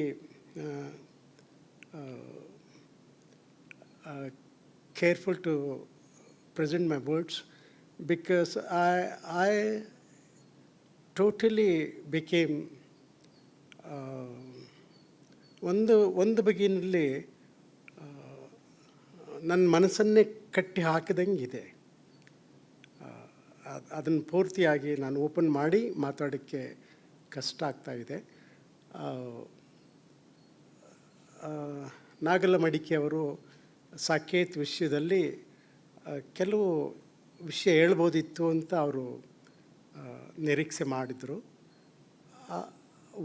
ಅದನ್ನು ಬರೆದಿದ್ದರೆ ಅದು ವಾಚ್ಯ ಆಯ್ತಿತ್ತು. Mao ಅವರ ವಾದ ಅಂದರೆ ಮಾವೋಯಿಸಮ್ ಅಥವಾ ರಕ್ತಕ್ರಾಂತಿ ಇತ್ಯಾದಿ ಇತ್ಯಾದಿ ಆ ಪದಪುಂಜಗಳೇ ಒಂದು ರೀತಿ ನನ್ನ ಸ್ವಭಾವಕ್ಕೆ ಒಗ್ಗದೇ ಇರೋದ್ರಿಂದ ಆ ಒಂದು ದಾರಿಯಲ್ಲಿ ನಾನು ಹೋಗೋದಕ್ಕೆ ಪ್ರಯತ್ನ ಪಡಲಿಲ್ಲ. ಇನ್ನೂ ಸೂಕ್ಷ್ಮವಾಗಿ ಹೇಳೋದಾದರೆ DSS ಅದು ಬಹಳ ದೊಡ್ಡ ಒಂದು ಪರಿಣಾಮ ಮಾಡಿದೆ. ಅದು ಒಂದು ಹೆದ್ದಾರಿ, ದಲಿತರ ವಿಮೋಚನೆಗೆ ಪೂರಕವಾಗಿ ಅದು ಹೆದ್ದಾರಿ. ಆ ಹೆದ್ದಾರಿಯಲ್ಲೂ ನಾನು ಭಾಳ ದೂರ ನಡೆದವನಲ್ಲ, ಮಾರ್ಕ್ಸ್ವಾದದ ದಾರಿಯಲ್ಲೂ ನಾನು ನಡೆದವನಲ್ಲ. ಆದರೆ ಈ ಮಾನವರ ಒಂದು ಪಾಡು ಅಥವಾ ಮನುಷ್ಯನಾಗಿ ನಾನು ಹೇಗೆ ನನ್ನ ಅನನ್ಯತೆಯನ್ನು ನಾನು ಹುಡುಕೋಬೇಕು ಅಂತ ನಾನು ಒಂಟಿಯಾಗಿಯೇ ನಡೆಯೋದಕ್ಕೆ ಪ್ರಯತ್ನ ಪಟ್ಟನೆ ಹೊರತು ಒಂದು ದೊಡ್ಡ ಅಂದರೆ ಮಾಸ್ ಜೊತೆಗೆ ಹೋಗುವಷ್ಟು ಸ್ವಭಾವ ನನಗಿರಲಿಲ್ಲ, ಇವತ್ತಿಗೂ ಇಲ್ಲ. ಒಂದು ದೊಡ್ಡ ಸಮೂಹ ಮತ್ತು ಅದರ ಚಹರೆಯಲ್ಲಿ ನಾನು ನನ್ನನ್ನು ಕಂಡ್ಕೋಬೇಕು ಅನ್ನುವ ಧಾವಂತ ನನಗೆ ಇವತ್ತಿಗೂ ಇಲ್ಲ. ಅದು ಲೇಖಕನಾಗಿ ನನ್ನ ಮಿತಿ ಇರ್ಬೋದು, ಅಥವಾ ನನ್ನ ವೈವಿಧ್ಯ ಅಥವಾ ವಿಭಿನ್ನತೆ ಇರ್ಬೋದು. ಅದು ನನ್ನ ಆತ್ಮಪ್ರತ್ಯಯನೂ ಅಲ್ಲ ಅಥವಾ ಪ್ರತಿಷ್ಠೆನೂ ಅಲ್ಲ. ಆದರೆ ನಾನೊಬ್ಬ ಲೇಖಕನಾಗಿ ಮೊದಲ ದಿನದಿಂದಲೂ ನಾನು ಹೇಗೆ ಹೊರಟೆನೋ ಅದೇ ದಾರಿಯಲ್ಲೂ ಈಗಲೂ ನಾನು ಹಾಗೇ ಇದ್ದೀನಿ. ಕರ್ನಾಟಕದ ಸಾಹಿತ್ಯ, ಸಮಾಜ ಇತ್ಯಾದಿ ಇತ್ಯಾದಿ ಈ ಎಲ್ಲ ವಿಮೋಚನೆಯ ದಾರಿಗಳೇನೇನಿದ್ದಾವೋ ಅಲ್ಲೆಲ್ಲ ನಾನು ಅಡ್ಡಾಡಿದ್ದೀನಿ. ಹಾಗಾಗಿ ಮನುಷ್ಯನಿಗೆ ಯಾವುದು ಅಂತಿಮ ಅಂತ ತೀರ್ಮಾನ ಆಗಿಲ್ಲ ಈ ತನಕ. ಪ್ರಪಂಚದ ಉದ್ದಕ್ಕೂ ಮನುಷ್ಯರಿದ್ದಾರೆ, ಉದ್ದಕ್ಕೂ ಅಸಮಾನತೆಗಳಿವೆ, ಸಂಕಟಗಳಿವೆ. ಮನುಷ್ಯ ಕೊನೆಗೂ ಒಬ್ಬ ಅನಾಥನಾಗಿ ದಿಕ್ಕು ತಪ್ಪೋಗುವಂಥ ಪಾಡಿದೆ ಅನ್ನೋದನ್ನು ಮಾತ್ರ ನಾನು ತುಂಬ ಆರ್ದ್ರವಾಗಿ ಭಾವಿಸಿದ್ದೀನಿ. ಅದನ್ನು ಮನು ಚಕ್ರವರ್ತಿಯವರು ಭಾಳ ಡೀಪಾಗಿ ಎಕ್ಸ್ಪ್ರೆಸ್ ಮಾಡಿದ್ರು. ನನ್ನ ಆತ್ಮಕಥನದಲ್ಲಿರೋದು ಯಾರು ಅಂತಂದರೆ ನನ್ನ ತಾಯಿ. ಅದನ್ನು ಆಶಾದೇವಿಯವರು ಕೂಡ ಭಾಳ ಆರಂಭದಲ್ಲಿ ಅದನ್ನು ಗುರುತಿಸಿದ್ರು. ಅದು ನಾನು ನೆಪ, ನಾನು ಕಿಂಚಿತ್ತು, ಆದರೆ ನನ್ನ ತಾಯ ರುಜುವಾತು, ಅವಳ ಸಂವೇದನೆ ನನ್ನ ಮೂಲಕ ಅದು ರೂಪುಗೊಂಡಿರ್ಬೋದು. ಆದ್ದರಿಂದ ನಮ್ಮ ಸಮಾಜದಲ್ಲಿರುವ ಇಷ್ಟೂ ಅನಾಥ ತಾಯಂದಿರ ಒಂದು ಚಳುವಳಿಗಳೇನಾರು ಇವೆಯಾ? ನಮ್ಮ ತಾಯಿದಿರು ಮಾಡಿರುವ ಚಳುವಳಿಗಳಿದ್ದಾವ ಅಂದರೆ ಬಸವಣ್ಣನ ಚಳುವಳಿ ಕಾಣಿಸ್ತದೆ, ಗಾಂಧೀಜಿಯ ಚಳುವಳಿ ಕಾಣಿಸ್ತದೆ, ಅಂಬೇಡ್ಕರ್ ಚಳುವಳಿ ಕಾಣಿಸ್ತದೆ. ಆದರೆ ಗಾಂಧಿಯಲ್ಲೂ ತಾಯಂದಿರಿದ್ದಾರೆ, ಅಂಬೇಡ್ಕರಲ್ಲೂ ತಾಯಂದಿರಿದ್ದಾರೆ, ಬಸವಣ್ಣರಲ್ಲೂ ಒಂದು ಬಗೆಯಲ್ಲಿ ಒಂದು ತಾಯ್ತನ ಅಥವಾ ಸ್ತ್ರೀ ಸಂವೇದನೆ ಬಸವಣ್ಣನಲ್ಲೂ ಇರಬಹುದು. ಅಂದರೆ ಈ ದಿಕ್ಕೆಟ್ಟಿರುವ ತಾಯಂದಿರ ಸಂವೇದನೆಗೆ ಅದು ಸಾಕೇತ ತೋರಿಸೋ ದಾರಿ ಮುಖ್ಯ ಅನಿಸೋದಿಲ್ಲ, ಅಥವಾ ಮಾರ್ಕ್ಸ್ ಹೇಳುವ ದಾರಿ ಮುಖ್ಯ ಅನಿಸೋದಿಲ್ಲ. ಎಷ್ಟೋ ಬಾರಿ ಅಂಬೇಡ್ಕರ್ ಹೇಳ್ತಿರೋದೂ ನನಗೆಲ್ಲ ಒಂದು ಸ್ವಲ್ಪ ನನಗಿನ್ನು ಸ್ವಲ್ಪ ಬೇರೆ ಥರದಲ್ಲಿ ಹೇಳ್ಕೊಡ್ಬೇಕಾಗಿತ್ತು ಅವರು ಅನಿಸುತ್ತೆ. ಸೊ ಇದು ಅಹಂಕಾರ ಅಂತಲ್ಲ, ನಾವು ಬದುಕಿರೋ ಕಾಲದಲ್ಲಿ ನಿರಂತರವಾಗಿ ಒಬ್ಬ ಲೇಖಕರಿಗೆ ಅಥವಾ ಲೇಖಕಿಗೆ ಇಂಥ ಬೇರೆ ಬೇರೆ ಎತ್ತರಗಳು, ಇಳಿಜಾರುಗಳು ಅಥವಾ ಅಡ್ಡದಿಡ್ಡಿಗಳು ಇವೆಲ್ಲ ಎದುರಾಗ್ತಾ ಇರ್ತವೆ. ಇವುಗಳನ್ನು ದಾಟ್ಕೊಂಡು ಹೋಗೋದಕ್ಕೆ ಲೇಖಕನಿಗೆ ಯಾವುದು ಅತ್ಯುನ್ನತವಾದ media, which is the best weapon ಅನ್ನೋದಾದರೆ, my language is my weapon. My language ಅಂತಂದರೆ ಏನು? What is the language? ಅದು ಕನ್ನಡನ, ಇಂಗ್ಲೀಷಾ, ಅಥವಾ ಇನ್ನೊಂದು ಯಾವುದೋ ಬೇರೆ ಭಾಷೆನ? ಸೊ ಒಂದು ಕ್ರಿಯೇಟಿವಿಟಿಗೆ anything will be a language. ಒಬ್ಬ ಪೇಂಟರ್ಗೆ ಕಲರ್ಸ್ ಆರ್ ಲ್ಯಾಂಗ್ವೇಜ್. ಸ್ಕಲ್ಪ್ಚರ್ಗೆ ಅವನ ಕುಸರಿ ಕೌಶಲ್ಯವೇ ಒಂದು ಭಾಷೆ. ನನಗೆ ಇಡೀ ಬರಹ ಅನ್ನೋದೇ ಒಂದು ಲ್ಯಾಂಗ್ವೇಜ್, ಒಂದು ವಿಮೋಚನೆ. ಅಂದರೆ ನನ್ನ ಲಿಬರೇಟ್ ಮಾಡೋದು ಯಾವುದು? ನನ್ನ ಲ್ಯಾಂಗ್ವೇಜನ್ನು ನಾನು ಲಿಬರೇಟ್ ಮಾಡ್ತಾ ಇದೆ. ಅದನ್ನು ಸೃಜನಶೀಲತೆ ಅಂತಲೂ ನಾವು ಕರೆಯೋದಾದರೆ, creativity is my language. That is my ಒಂದು ಅವೆನ್ಯೂ. ಅದು ನನ್ನ ಹೈವೇ. ನನ್ನ ಹೈವೇ ಯಾವುದು? ನಾನು ಎಲ್ಲೋ ಹೋಗಬೇಕಾಗಿದೆ, ಡೆಸ್ಟಿನಿ. ಆ ಡೆಸ್ಟಿನಿಗೆ ಕರ್ಕೊಂಡು ಹೋಗೋಕ್ಕಿರುವ ದಾರಿ ಯಾವುದು? ನನ್ನ ಭಾಷೆ, ನನ್ನ ಹೆದ್ದಾರಿ. ಆ ಭಾಷೆ ಯಾವುದು? ಅವರು ಅದೇ ಕನ್ನಡ ಮಾತಾಡ್ತಾರೆ, ನಾನು ಇದೇ ಕನ್ನಡ ಮಾತಾಡ್ತೀನಿ. ಆದರೆ ಈ ಕನ್ನಡ ಒಂದೇ ಆಗಿದ್ರೂ, ತಮಿಳು, ತೆಲುಗು ಅಂತ ಭಾಷೆಯ ಹೆಸರುಗಳು ಬೇರೆ ಬೇರೆ ಆದ್ರೂ, there is a universal language. Humanity is the language. The absolute ultimate language ಅಂದರೆ ಹ್ಯುಮ್ಯಾನಿಟಿ. ಸೊ ಅದು ಹೇಳ್ಕೊಟ್ಟಿದ್ದನ್ನು ನಾನು ಪಾಲಿಸಿದ್ದೇನೆ ಹೊರತು, ತತ್ವ ಸಿದ್ಧಾಂತಗಳು ಹೇಳ್ಕೊಟ್ಟಿದ್ದನ್ನು ನಾನು ಕೇಳಿಸ್ಕೊಂಡಿದ್ದೇನೆ, ಸಾಧ್ಯ ಆದ ಕಡೆ ಅದನ್ನು ಬಳಸ್ಕೊಂಡಿದ್ದೇನೆ. ಆದರೆ ಅದನ್ನು ಮಾರ್ಗದರ್ಶಿ ಅಂತ ನಾನು ತಗೊಂಡಿಲ್ಲ. ಸೊ ಹಾಗಾಗಿ ನನ್ನ ಆತ್ಮಕಥನದಲ್ಲಿ ನಾನು ಇಂಥ ಕೇರಿಯಿಂದ ಬಂದವನು ಅನ್ನೋ ನನ್ನ ಒಂದು ಚೀಟಿ ಗುರುತಿರ್ಬೋದು ನನಗೆ. ಆದರೆ ಆ ಚೀಟಿ ಗುರುತನ್ನು ಇಟ್ಕೊಂಡೇ ನಾನು ಈ ಹೊಳೆ ದಾಟಕ್ಕಾಗಲ್ಲ, ಆ ಗಡಿ ದಾಟಕ್ಕಾಗಲ್ಲ. ಆಚೆ ಊರಿನ ಕಡಲುಗಳನ್ನು ದಾಟಿ ನಾನು ಇನ್ನೊಂದು ಸಮೂಹದ ಜೊತೆಗೆ ಮಾತಾಡೋಕ್ಕಾಗೋದಿಲ್ಲ. ಆದರೆ ಭಾಷೆ ಇದೆ, ಆದರೆ ನನ್ನ ಭಾಷೆ ಅವ್ರಿಗೆ ಅರ್ಥ ಆಗೋಲ್ಲ. ಆದ್ದರಿಂದ ನನ್ನ ಹ್ಯುಮ್ಯಾನಿಟಿ ಅರ್ಥ ಆಗುತ್ತೆ, ನನ್ನ ಕ್ರಿಯೇಟಿವಿಟಿ ಅರ್ಥ ಆಗುತ್ತೆ. ಆ ದಿಸೆಯಲ್ಲಿ ನಾನು ನನ್ನ ಆತ್ಮಕಥೆ ಇರ್ಬೋದು, ಕತೆ, ಕಾವ್ಯ, ಬೇರೆ ಬೇರೆ ಪ್ರಕಾರಗಳಿರ್ಬೋದು, ಯಾವುದೇ ಪ್ರಕಾರ ಅಂತ ಆಶಾದೇವಿಯವರು ಒಂದು ಟ್ಯಾಲೆಂಟನ್ನು ಗುರುತಿಸಿದ್ರು ನನ್ನ ಬಗ್ಗೆ. ಈ ಪ್ರತಿಭೆ ಮಗಳಿಗೆ ಯಾವುದನ್ನೇ ಮುಟ್ಟಿದ್ರೂ ಅದನ್ನು ಮುಟ್ಟಿಸ್ಕೊಳ್ಳುವಾಗ ಮಾಡಿಸ್ಕೊಳ್ಳುವ ಸಾಮರ್ಥ್ಯ ಮಗಳಿಗಿದೆ ಅನ್ನೋ ಅರ್ಥದಲ್ಲಿ ಮಾತಾಡ್ತಿದ್ರು. ಅದನ್ನು ನಾನು ತುಂಬ ಇಷ್ಟಪಡ್ತೀನಿ. ನಾನು ಮುಟ್ಟಿಸ್ಕೊಳ್ಳೋದಕ್ಕೆ ಯಾವ್ಯಾವ್ದು ಸಾಧ್ಯ ಅಂದರೆ ಅದನ್ನು ವಾಚ್ಯವಾಗಿ ಹೇಳ್ತಾಯಿಲ್ಲ. ಮುಟ್ಟಿಸ್ಕೊಳ್ಳೋದು ಅಂತಂದರೆ ಅನ್ಟಚಬಿಲಿಟಿ ಅನ್ನೋ ಥರದಲ್ಲಿ ಹೇಳ್ತಾ ಇಲ್ಲ ನಾನು. ಅದಕ್ಕೊಂದು ಡೆಫಿನೇಷನ್ ಇದೆ, ಟಚಬಲ್, ಅನ್ಟಚಬಲ್, ಅದಕ್ಕೊಂದಿದೆ. ಅದನ್ನು ಬಿಟ್ಟು ಹೇಳ್ತಿದ್ದೇನೆ. ಆಚೆ ಕಡಲಿನಗೆ ನಾನು ಹೋಗ್ಬೇಕಂತಂದರೆ ಅಲ್ಲಿಗೆ ಮುಟ್ಟಬೇಕಾದ್ರೆ ಹೇಗೆ ಮುಟ್ಟಬೇಕು ಅನ್ನೋದಕ್ಕೆ, ಆ ಪಯಣಕ್ಕೆ ಹೊರಡಬೇಕಾದ್ರೆ ನನಗೆ ಮನುಷ್ಯತ್ವದ ಭಾಷೆ ಬಹಳ ಮುಖ್ಯ. ಅದು ನನಗೆ ಸಾಹಿತ್ಯದಲ್ಲಿ ಸಿಕ್ಕಿದೆ. ಅದು ಹೋರಾಟ ಅಂತ ನೀವು ಅದನ್ನು ಕರಿಬೋದು. ಸಿದ್ಧಲಿಂಗಯ್ಯನವರ ಹೋರಾಟದ ಹಾಡುಗಳನ್ನು ಒಂದು ಪಯಣ, ಹೆದ್ದಾರಿ, ಒಂದು ವಿಮೋಚನೆಯ ಮಾರ್ಗ ಅಂತ ಅನ್ನೋದಾದರೆ ಅದು ಒಂದು ದಾರಿ. ಅಥವಾ ನನ್ನಂತೆಯವರು ಇತ್ತೀಚೆಗೆ ಬರೀತಿರುವಂಥವರು ಇವರು ಮಾಡಿಕೊಂಡಿರುವ ದಾರಿಗಳು ಕೂಡ ಅವರ ಅನನ್ಯತೆ, ಅವರ ವಿಮೋಚನೆ. ಸೊ ಇಲ್ಲಿ ಹೆಚ್ಚು ಮಾತಾಡೋಕ್ಕೆ ನನಗೆ ಅವಕಾಶ ಇಲ್ಲ. ಆದರೆ ವಿಶೇಷವಾಗಿ ಆಶಾದೇವಿಯವರು ಮತ್ತು ನಮ್ಮ ಮನುಚಕ್ರವರ್ತಿಯವರು ಹೇಳ್ತಿರುವ ಅತಿ ಸೂಕ್ಷ್ಮವಾದ ಈ ಮನುಷ್ಯನ ಒಳತೋಟಿಯಲ್ಲಿರ್ಬೋದಾದಂಥ ಅಂತಃಕರಣವನ್ನು ನಮ್ಮ ನಾಗಲಮಡಿಕೆ ಅದನ್ನು ಪ್ರಸ್ತಾಪ ಮಾಡಿದ್ರು.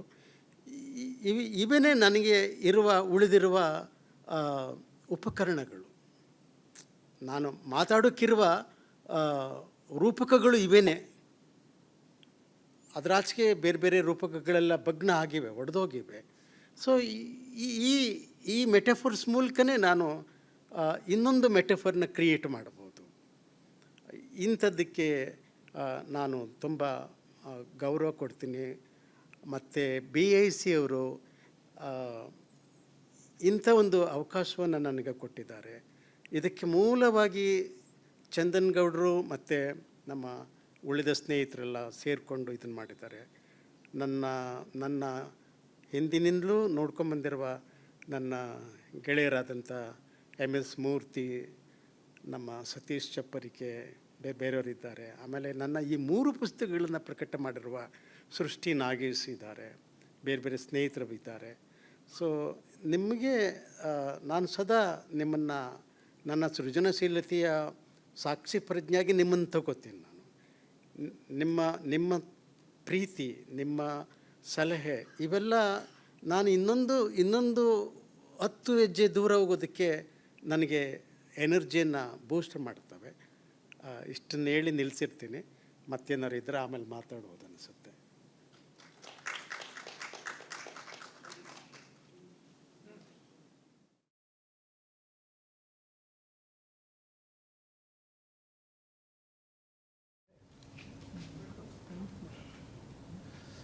ಸೊ ಎಲ್ಲರಿಗೂ ಮಧ್ಯಾಹ್ನದ ವಂದನೆಗಳು. ನನ್ನ ಹೆಸರು ರವಿ ಅಂತ ಹೇಳಿ, ಬೆಂಗಳೂರು ವಿಶ್ವವಿದ್ಯಾಲಯದಲ್ಲಿ ಆಂಗ್ಲ ವಿಭಾಗದಲ್ಲಿ ನಾನು PhD ವಿದ್ಯಾರ್ಥಿ. ಈಗ ಜಸ್ಟ್ ನಿನ್ನೆ ತಾನೇ ನಂದು PhD ಕೋರ್ಸ್ ವರ್ಕ್ ಮುಗೀತು. So initially I intended to do research on Montesquieu movement and his epic. But later my guide suggested me that why can't you do a comparative study between a caste and race? And I frankly expressed my opinion that I really did not know Mogali sir's name or Mogali sir's text. So over the phone I talked to Mogali sir in the beginning, and I was embarrassed to say that I didn't know anything about Mogali sir, because I searched some of the books on websites. So later I purchased few books. As I have read some of his books, the anthologies of short stories, Kannamale Mattu Devara Dari, and I also had read some of the English translated stories. My grandfather had a wish, ಮತ್ತೆ an old fair of short, ಮತ್ತು top, ಈ 4 ಕಥೆಗಳನ್ನು ಓದಿ then I wrote my review and I submitted to my guide, and she was quite excited that she did not know the stories of Mogali sirs, and she finally, and sir also has texted me that ನಂದು ಅತಿ ಹೆಚ್ಚು ಪುಸ್ತಕಗಳು ಇಂಗ್ಲೀಷ್ಗೆ translations ಆಗಿಲ್ಲ, so ಮಾಡಬೇಡಿ ನೀವು ಅಂತ ಅವ್ರು ನನಗೆ ಸಜೆಷನ್ಸ್ ಕೂಡ ಕೊಟ್ಟಿದ್ರು. And then I openly told my guide that sir as open like this, ಏನು ಮಾಡೋದಂತ. ಇಲ್ಲ, ಅವ್ರದ್ದು ತುಂಬ ಚೆನ್ನಾಗಿದೆ, ನೀನು ಮಾಡು, bring the identities of Dalits through the works of Mogalli ಅಂತ ಹೇಳಿ. ಸೊ ನನಗೆ ಈಗ ನೀವು ಇಲ್ಲಿ ನಾನು ಆ್ಯಕ್ಚುಲಿ ನಿನ್ನೆ ನನಗೆ ಈ ವಿಷಯ ಗೊತ್ತಾಯಿತು, BICಯಲ್ಲಿ ಅವ್ರದ್ದು ಒಂದು ಡಿಸ್ಕಷನ್ಸ್ ಇದೆ ಆಟೋಬಯೋಗ್ರಫಿ ಬಗ್ಗೆ ಅಂತ. ಆನಂತರ ನಾನು ಈ ಪುಸ್ತಕವನ್ನು ತಗೊಂಡಿದ್ದೆ, ಬಟ್ ಇದು ಓದಿರಲಿಲ್ಲ. ನಾನು ರಿಚರ್ಡ್ಸ್ ನಾವೆಲ್ಸ್ಗಳನ್ನ ಓದ್ತಾಯಿದ್ದೆ, ರಿಚರ್ಡ್ ರೈಟ್ಸ್ ನಾವೆಲ್ಸ್ ಓದ್ತಾಯಿದ್ದೆ. ಪ್ರಶ್ನೆ ಏನಪ್ಪ ಅಂತಂತಂದರೆ ಸರ್, ಇಲ್ಲಿ ನಿಮಗೆ ಕೆ ರಾಮದಾಸ್ ಸರ್ ಅವರು ನಿಮಗೆ ಹೇಳ್ತಾರೆ, ಕೆ ರಾಮದಾಸ್ ಸರ್ ಅವರು ನಿಮಗೆ ಹೇಳ್ತಾರೆ, ದೈನ್ಯತೆಯನ್ನು ಬಿಟ್ಟು ಬಿಡು, ನಿನಗೆ ಗೊತ್ತಿಲ್ಲದ ನಿನ್ನ ವ್ಯಕ್ತಿತ್ವಕ್ಕೆ ಅದು ಅಂಟುಕೊಂಡಿದೆ, ನಿನ್ನದಲ್ಲದ ತಪ್ಪಿಗೆ ನೀನು ಯಾಕೆ ಒತ್ತಪಡಬೇಕು, ಅದನ್ನು ಕಿತ್ತು ಬಿಸಾಡು, ಧಿಕ್ಕಾರದ ದನಿಯಲ್ಲಿ ಪ್ರಶ್ನಿಸು, ಹಕ್ಕು ಚಲಾಯಿಸಿ ಮಾತಾಡು. ಸೊ ಈ ಒಂದು ಸೆಂಟೆನ್ಸ್ ನಿಮಗೆ ಬಂದು ನೀವೊಬ್ಬರು ರೆವಲ್ಯೂಷನಿಸ್ಟ್ ಆದ್ರಿ ಅಂತಲೂ ನೀವು ಹೇಳ್ತೀರಾ. ಬಟ್ ನನಗೆ ಆ ಕಾಸ್ಟ್ ಐಡೆಂಟಿಟೀಸ್ನ you could have actually expressed ಅಂತ ನನಗನ್ನಿಸ್ತದೆ. ಅಂದರೆ ಆ ಒಂದು ದಲಿತರ ಒಂದು ಧ್ವನಿಯಾಗಿ ನೀವು ಇನ್ನೂ ಒಂದಷ್ಟು ಅವರ ಒಂದು ಕ್ರಾಂತಿಕಾರಕವಾಗಿ ನೀವು ಇನ್ನೂ ಬರಿಬೋದಾಗಿತ್ತು. ಬಟ್ ನಾನು ಇವಾಗ ನೋಡಿರುವಂತಹ ಎಲ್ಲ ಸ್ಟೋರೀಸ್ಗಳಲ್ಲೂ ಏನಿದೆ ಅಂತಂದರೆ ನಿಮ್ಮ ಒಂದು ವೈಯಕ್ತಿಕ ಜೀವನವನ್ನು ಮತ್ತು ನಾವು ಬೇರೆಯವರ ಜೀವನಗಳಲ್ಲೂ ಆಗಿರುವಂಥದ್ದನ್ನು ಕಲ್ಪನೆ ಮಾಡ್ಕೊಳ್ತೀವಿ. ಯಾಕೆ ನೀವು ಇನ್ನೂ ಕ್ರಾಂತಿಕಾರಕವಾಗಿ ದಲಿತರ ಧ್ವನಿಯಾಗಿ ಇನ್ನೂ ಬರಿಬೋದಾಗಿತ್ತಲ್ವ? What made you to not to talk much ಅಂತ ನನಗೆ ಅನ್ನಿಸ್ತಾ ಇದೆ. ರೆಬೆಲಿಯಸ್. ಹಾಂ, ವೀರಾವೇಶದಿಂದ ಬರೆದ್ರೆ ಅದು ಕ್ರಾಂತಿಕಾರಿ ಅಲ್ಲ. ತಣ್ಣಗೆ ಮೌನವಾಗಿರೋದು ಕೂಡ ಭಾಳ ದೊಡ್ಡ ಪ್ರತಿಧ್ವನಿ ಮಾಡುತ್ತೆ. ಓಕೆ. ಅಂದರೆ ಧಿಕ್ಕಾರ ಅಂತ ಕೂಗಿದ ಕೂಡಲೇ ಅದು ದೊಡ್ಡ ಪ್ರೊಟೆಸ್ಟ್ ಅಲ್ಲ, ಅದು ಭಾಳ ದೊಡ್ಡದು ಅಂತ ನಾವು ಅಂದ್ಕೊಂಡಿದ್ದೀವಿ. ಶಬ್ದ ತುಂಬ ದೊಡ್ಡದು ಅಂತ, ಸೈಲೆನ್ಸ್ ಕೂಡ ತುಂಬ ದೊಡ್ಡದು. ನಾನು ಎರಡನೇದನ್ನ ಆಯ್ಕೆ ಮಾಡ್ಕೊಂಡಿದ್ದೇನೆ. ಓಕೆ. ಗಾಂಧೀಜಿಯ ಮೌನ ಸತ್ಯಾಗ್ರಹವನ್ನು ನೀವು ಯಾಕೆ ಭಾಳ ದೊಡ್ಡ ಸೌಂಡ್ ಮಾಡಿದೆ ಅಂತ ಅನ್ಸಲ್ವ ನಿಮಗೆ? ಮಾಡಿದೆ ಸರ್. ಅದು ಕೂಡ ಒಂದು ಸಾಮರ್ಥ್ಯ. ಈಗ ನಮ್ಮ ತಾತ, ಅವರಜ್ಜಿ, ಅವರಜ್ಜ ಎಲ್ಲ ಹಿಂದಿಯರೆಲ್ಲ ಯಾವ ಕ್ರಾಂತಿನೂ ಮಾಡಲಿಲ್ಲ. ಆದರೆ ಅವರ ಸೈಲೆನ್ಸನ್ನು ನನ್ನನ್ನು ಕರ್ಕೊಂಬಂದಿದೆಯಲ್ಲ. ಸೊ ಅಂಬೇಡ್ಕರ್ ವಾಯ್ಸ್ ಮಾಡಿದ್ರು ಅದು ಬೇರೆ, ನೀವು ಮಾಡ್ತೀರಿ, ನಾನು ಈಗ ಇದು ನಾವು ವಾಯ್ಸ್ ಮಾಡ್ತಾ ಇದ್ದೀವಿ. ಆದರೆ ಕಿವಿಗೆ ಕೇಳಿಸುವ ಸದ್ದಿಗಿಂತ ಕೇಳಿಸದೇ ಇರೋ ಸದ್ದು ನನಗೆ ಮುಖ್ಯ. ಅದನ್ನು ನಮ್ಮ ಜನ, ಈ ದೇಶದ ತುಂಬ ತುಂಬ ನೊಂದಿರುವ ಜನ, ತಾಯಂದಿರು, ಅವರೆಲ್ಲ ಒಂದು ಮೌನವಾಗಿ ಕ್ರಾಂತಿ ಮಾಡಿದ್ದಾರೆ. ಅದು ನನ್ನ ಸೃಜನಶೀಲತೆಗೆ ಬಂದಿದೆ ಅಂತ ನಾನು ಅದನ್ನು ಹುಡುಕೋದಕ್ಕೆ ಟ್ರೈ ಮಾಡಿದ್ದೀನಿ. ನೀವು ಚೆನ್ನಾಗಿ ಕೋಟ್ ಮಾಡಿದ್ರಿ ಸರ್. ನನ್ನ ತಾಯಿಯ ಒಂದು ನಿಟ್ಟುಸಿರಿಗೆ ಅರ್ಪಣೆ ಅಂತ ನಾನು ಅದನ್ನು ಅರ್ಪಿಸಿದ್ದೇನೆ. ನಮ್ಮ ತಾಯಿ ಒಂದು ಜೋರಾಗಿ ಎಲ್ಲವನ್ನು ಆಡಿದ್ಲು, ಅದಕ್ಕೆ ಅರ್ಪಿಸಿದ್ದೀನಿ ಅಂತ ಹೇಳಿಲ್ಲ. ಎಲ್ಲವನ್ನ ಪದಗಳನ್ನು ನೀವು ಕೇಳಿದ್ದೀರಿ. ಎಲ್ಲವನ್ನ ಪದ ಕೇಳಿದ್ರೆ ನನಗೆ ಇರುಸುಮುರುಸಾಗುತ್ತೆ. ಉದೋ ಉದೋ ಎಲ್ಲವೂ ಅಂತ ಕೂಗ್ಕೊಂಡು ಓಡೋದು ನೋಡಿದ್ರೆ ನನಗೆ ಇನ್ಸಲ್ಟ್ ಆಗುತ್ತೆ. ಆದರೆ ಅವಳು ಸೈಲೆಂಟಾಗಿ ಕುಂತಿರೋದ್ರೆ ನೋಡಿದ್ರೆ ನಾನು ಕ್ರಿಯೇಟಿವ್ ಆಗ್ತೀನಿ. ಅವಳ ಸೈಲೆನ್ಸು ನನ್ನನ್ನು ಸೌಂಡ್ ಮಾಡಿಸ್ತದೆ. ನಮ್ಮ ಪೂರ್ವಿಕರ ಮೌನ ನಮಗೆ ಮಾತಾಡೋಕ್ಕೆ ಅವಕಾಶ ಕೊಟ್ಟಿದೆ. ಸಾಹಿತ್ಯದ ವಿದ್ಯಾರ್ಥಿಯಾಗಿ ನೀವು ಅದನ್ನು ನೋಡಿದ್ರೆ ಹೆಚ್ಚು ನಿಮಗೆ ಸಿಗುತ್ತೆ. ಹಾಂ ಸರ್. ಹಂಗಾಗಿ ಹೋರಾಟದ ಹಾಡುಗಳು ಬೇಕು, ಅವುಗಳ ಕೆಲಸ ಅದು ಮಾಡ್ತವೆ. ಬಟ್ ಇನ್ನೂ ಬೇರೆ ಬೇರೆ ಆಯಾಮಗಳಲ್ಲಿ ನೋಡಬೇಕು. ಈ ಸೈಲೆನ್ಸ್ ಅನ್ನೋದನ್ನು ನೀವು ಬೇರೆ ಬೇರೆ ರೀತಿಯಲ್ಲಿ ನೋಡಬೇಕು. ಆಗ ಸಾಹಿತ್ಯದ ಬೇರೆ ಬೇರೆ ಪ್ರತಿಧ್ವನಿಗಳು ನಿಮಗೆ ಕೇಳಿಸ್ತವೆ. ನಾನು ಇನ್ನೊಂದು ನಿಮಗೆ ಹೇಳಬೇಕು. ನೀವು ಒಂದು ಸೋಷಿಯಲಾಜಿಕಲ್ ಸ್ಟ್ರಕ್ಚರಲ್ ಪ್ರಶ್ನೆ ಕೇಳ್ತಿದ್ರ, ಅದರಲ್ಲೂ ಕೆಲವು ಸಮಸ್ಯೆಗಳಿವೆ. ನಾವೆಲ್ಲ ಆ ಕಾಲದಲ್ಲಿ ನಮ್ಮ ಕುಕ್ರಳ್ಳಿ ಕೆರೆಯಲ್ಲಿ ಬೆಳೆದು ಬಂದಂಥವ್ರು. ನಾವು ಬೆಳೆದು ಬಂದಿದ್ದು ಅಂದರೆ ಸ್ನೇಹಿತರುಗಳಿಂದ. ಶಿವಾಜಿ ಗಣೇಶನು, ದೇವಯ್ಯ ಹರ್ವೆ, ರಾಮದೇವ್ ರಾಖೆ ಅವ್ರು ಕಟ್ಟಿದ್ದು ಪಂಚಮ ಹುಟ್ಟಿದ ಕಾಲ ಅದು. ಒಂದು ಗಟ್ಟಿಯಾದ ಸ್ವರೂಪ ಆಯಿತು ರೈತರ ಸಂಘದ ಜೊತೆ. ನಾನು ಚಿಕ್ಕದಾಗಿ ಹೇಳ್ತಾ ಇದ್ದೀನಿ, ಇದು ದೊಡ್ಡ ಕಥನ, ಅದ್ರ ಬಗ್ಗೆನೇ ಬೇಕಾದರೆ 1 hour ಮಾತಾಡ್ತೀನಿ. ಆಮೇಲೆ ಅಲ್ಲೇ ಒಂದು ವಿಘಟನೆ ಅನ್ನೋದು ಶುರು ಆಯಿತು. ಇದನ್ನು ಇವರು ಹೇಳೋಕ್ಕಾಗಲ್ಲ. ವಿಸ್ತಾರವಾಗಿ ಹೇಳೋದಾದರೆ ಎಷ್ಟು ಟೆನ್ಷನ್ ಇದೆ within the Dalit Sangharsha Samiti, especially between the left hand and the right hand, Holeya Madiga. ಇದನ್ನು ಬರೆಯೋಕ್ಕೆ ಹೊರಟ್ರೆ ಅದು ಬೇರೆ ರೀತಿಯಾದಂಥ ದಲಿತ ಸಂಘರ್ಷ ಸಮಿತಿಯ ಚರಿತ್ರೆಯನ್ನು ನೀವು ಕಟ್ಟಬೇಕು ಅಂತ ಹೇಳ್ತಿದ್ದೀರ.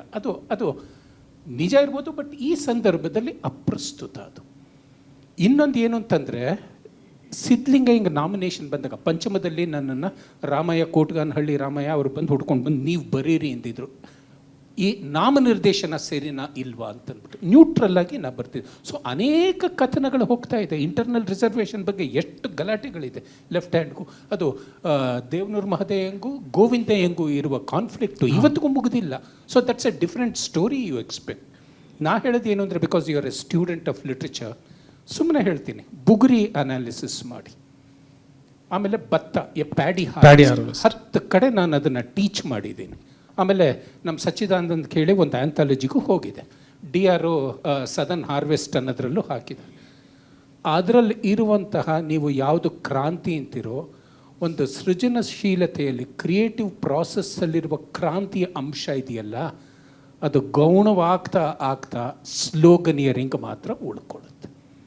ಸೊ ಅದರಿಂದ ನೀವು if you look at the rebellious spirit of creativity of literary expression, ಅದಕ್ಕಿರುವ ರೆವಲ್ಯೂಷನರಿ ಪೊಟೆನ್ಷಿಯಲ್ಲು ಆ್ಯಕ್ಟಿವಿಸಮ್ನ ರೆವಲ್ಯೂಷನರಿ ಪೊಟೆನ್ಷಿಯಲ್ಗಿಂತ ಯಾವ ರೀತಿಯೂ ಕಮ್ಮಿ ಇಲ್ಲ. My point is, it's wrong to juxtapose the two. Street activism, valid, very valid. ಇಲ್ಲದೆ ಹೋಗಿದ್ರೆ ಎಲ್ಲಿ ದಲಿತರ ಏನಾದರೂ ಮಾನ ಮರ್ಯಾದೆ ಇಂಟೆಗ್ರಿಟಿ ಉಳಿದಿರೋದ ಈ ಸಮಾಜದಲ್ಲಿ. ಬಟ್ ಅಷ್ಟೇ ನಾವು ಕಡೆಗಣಿಸಬಾರ್ದು the explosive revolutionary consciousness of the creative spirit. ಮಾರ್ಗಗಳು ಬೇರೆ, ಉದ್ದೇಶ ಒಂದೇ ಇರುತ್ತೆ. ಸೊ ಎಲ್ಲ ಕ್ರಿಯೇಟಿವ್ ಎಕ್ಸ್ಪ್ರೆಷನ್ನು ಒಂದೇ ಥರ ಇರಬೇಕು ಅಂತಂದರೆ ಆ ಸಮೀಕರಣ ಇದೆಯಲ್ಲ, ಈಕ್ವೇಷನ್ ಇದೆಯಲ್ಲ, that kills the creative spirit.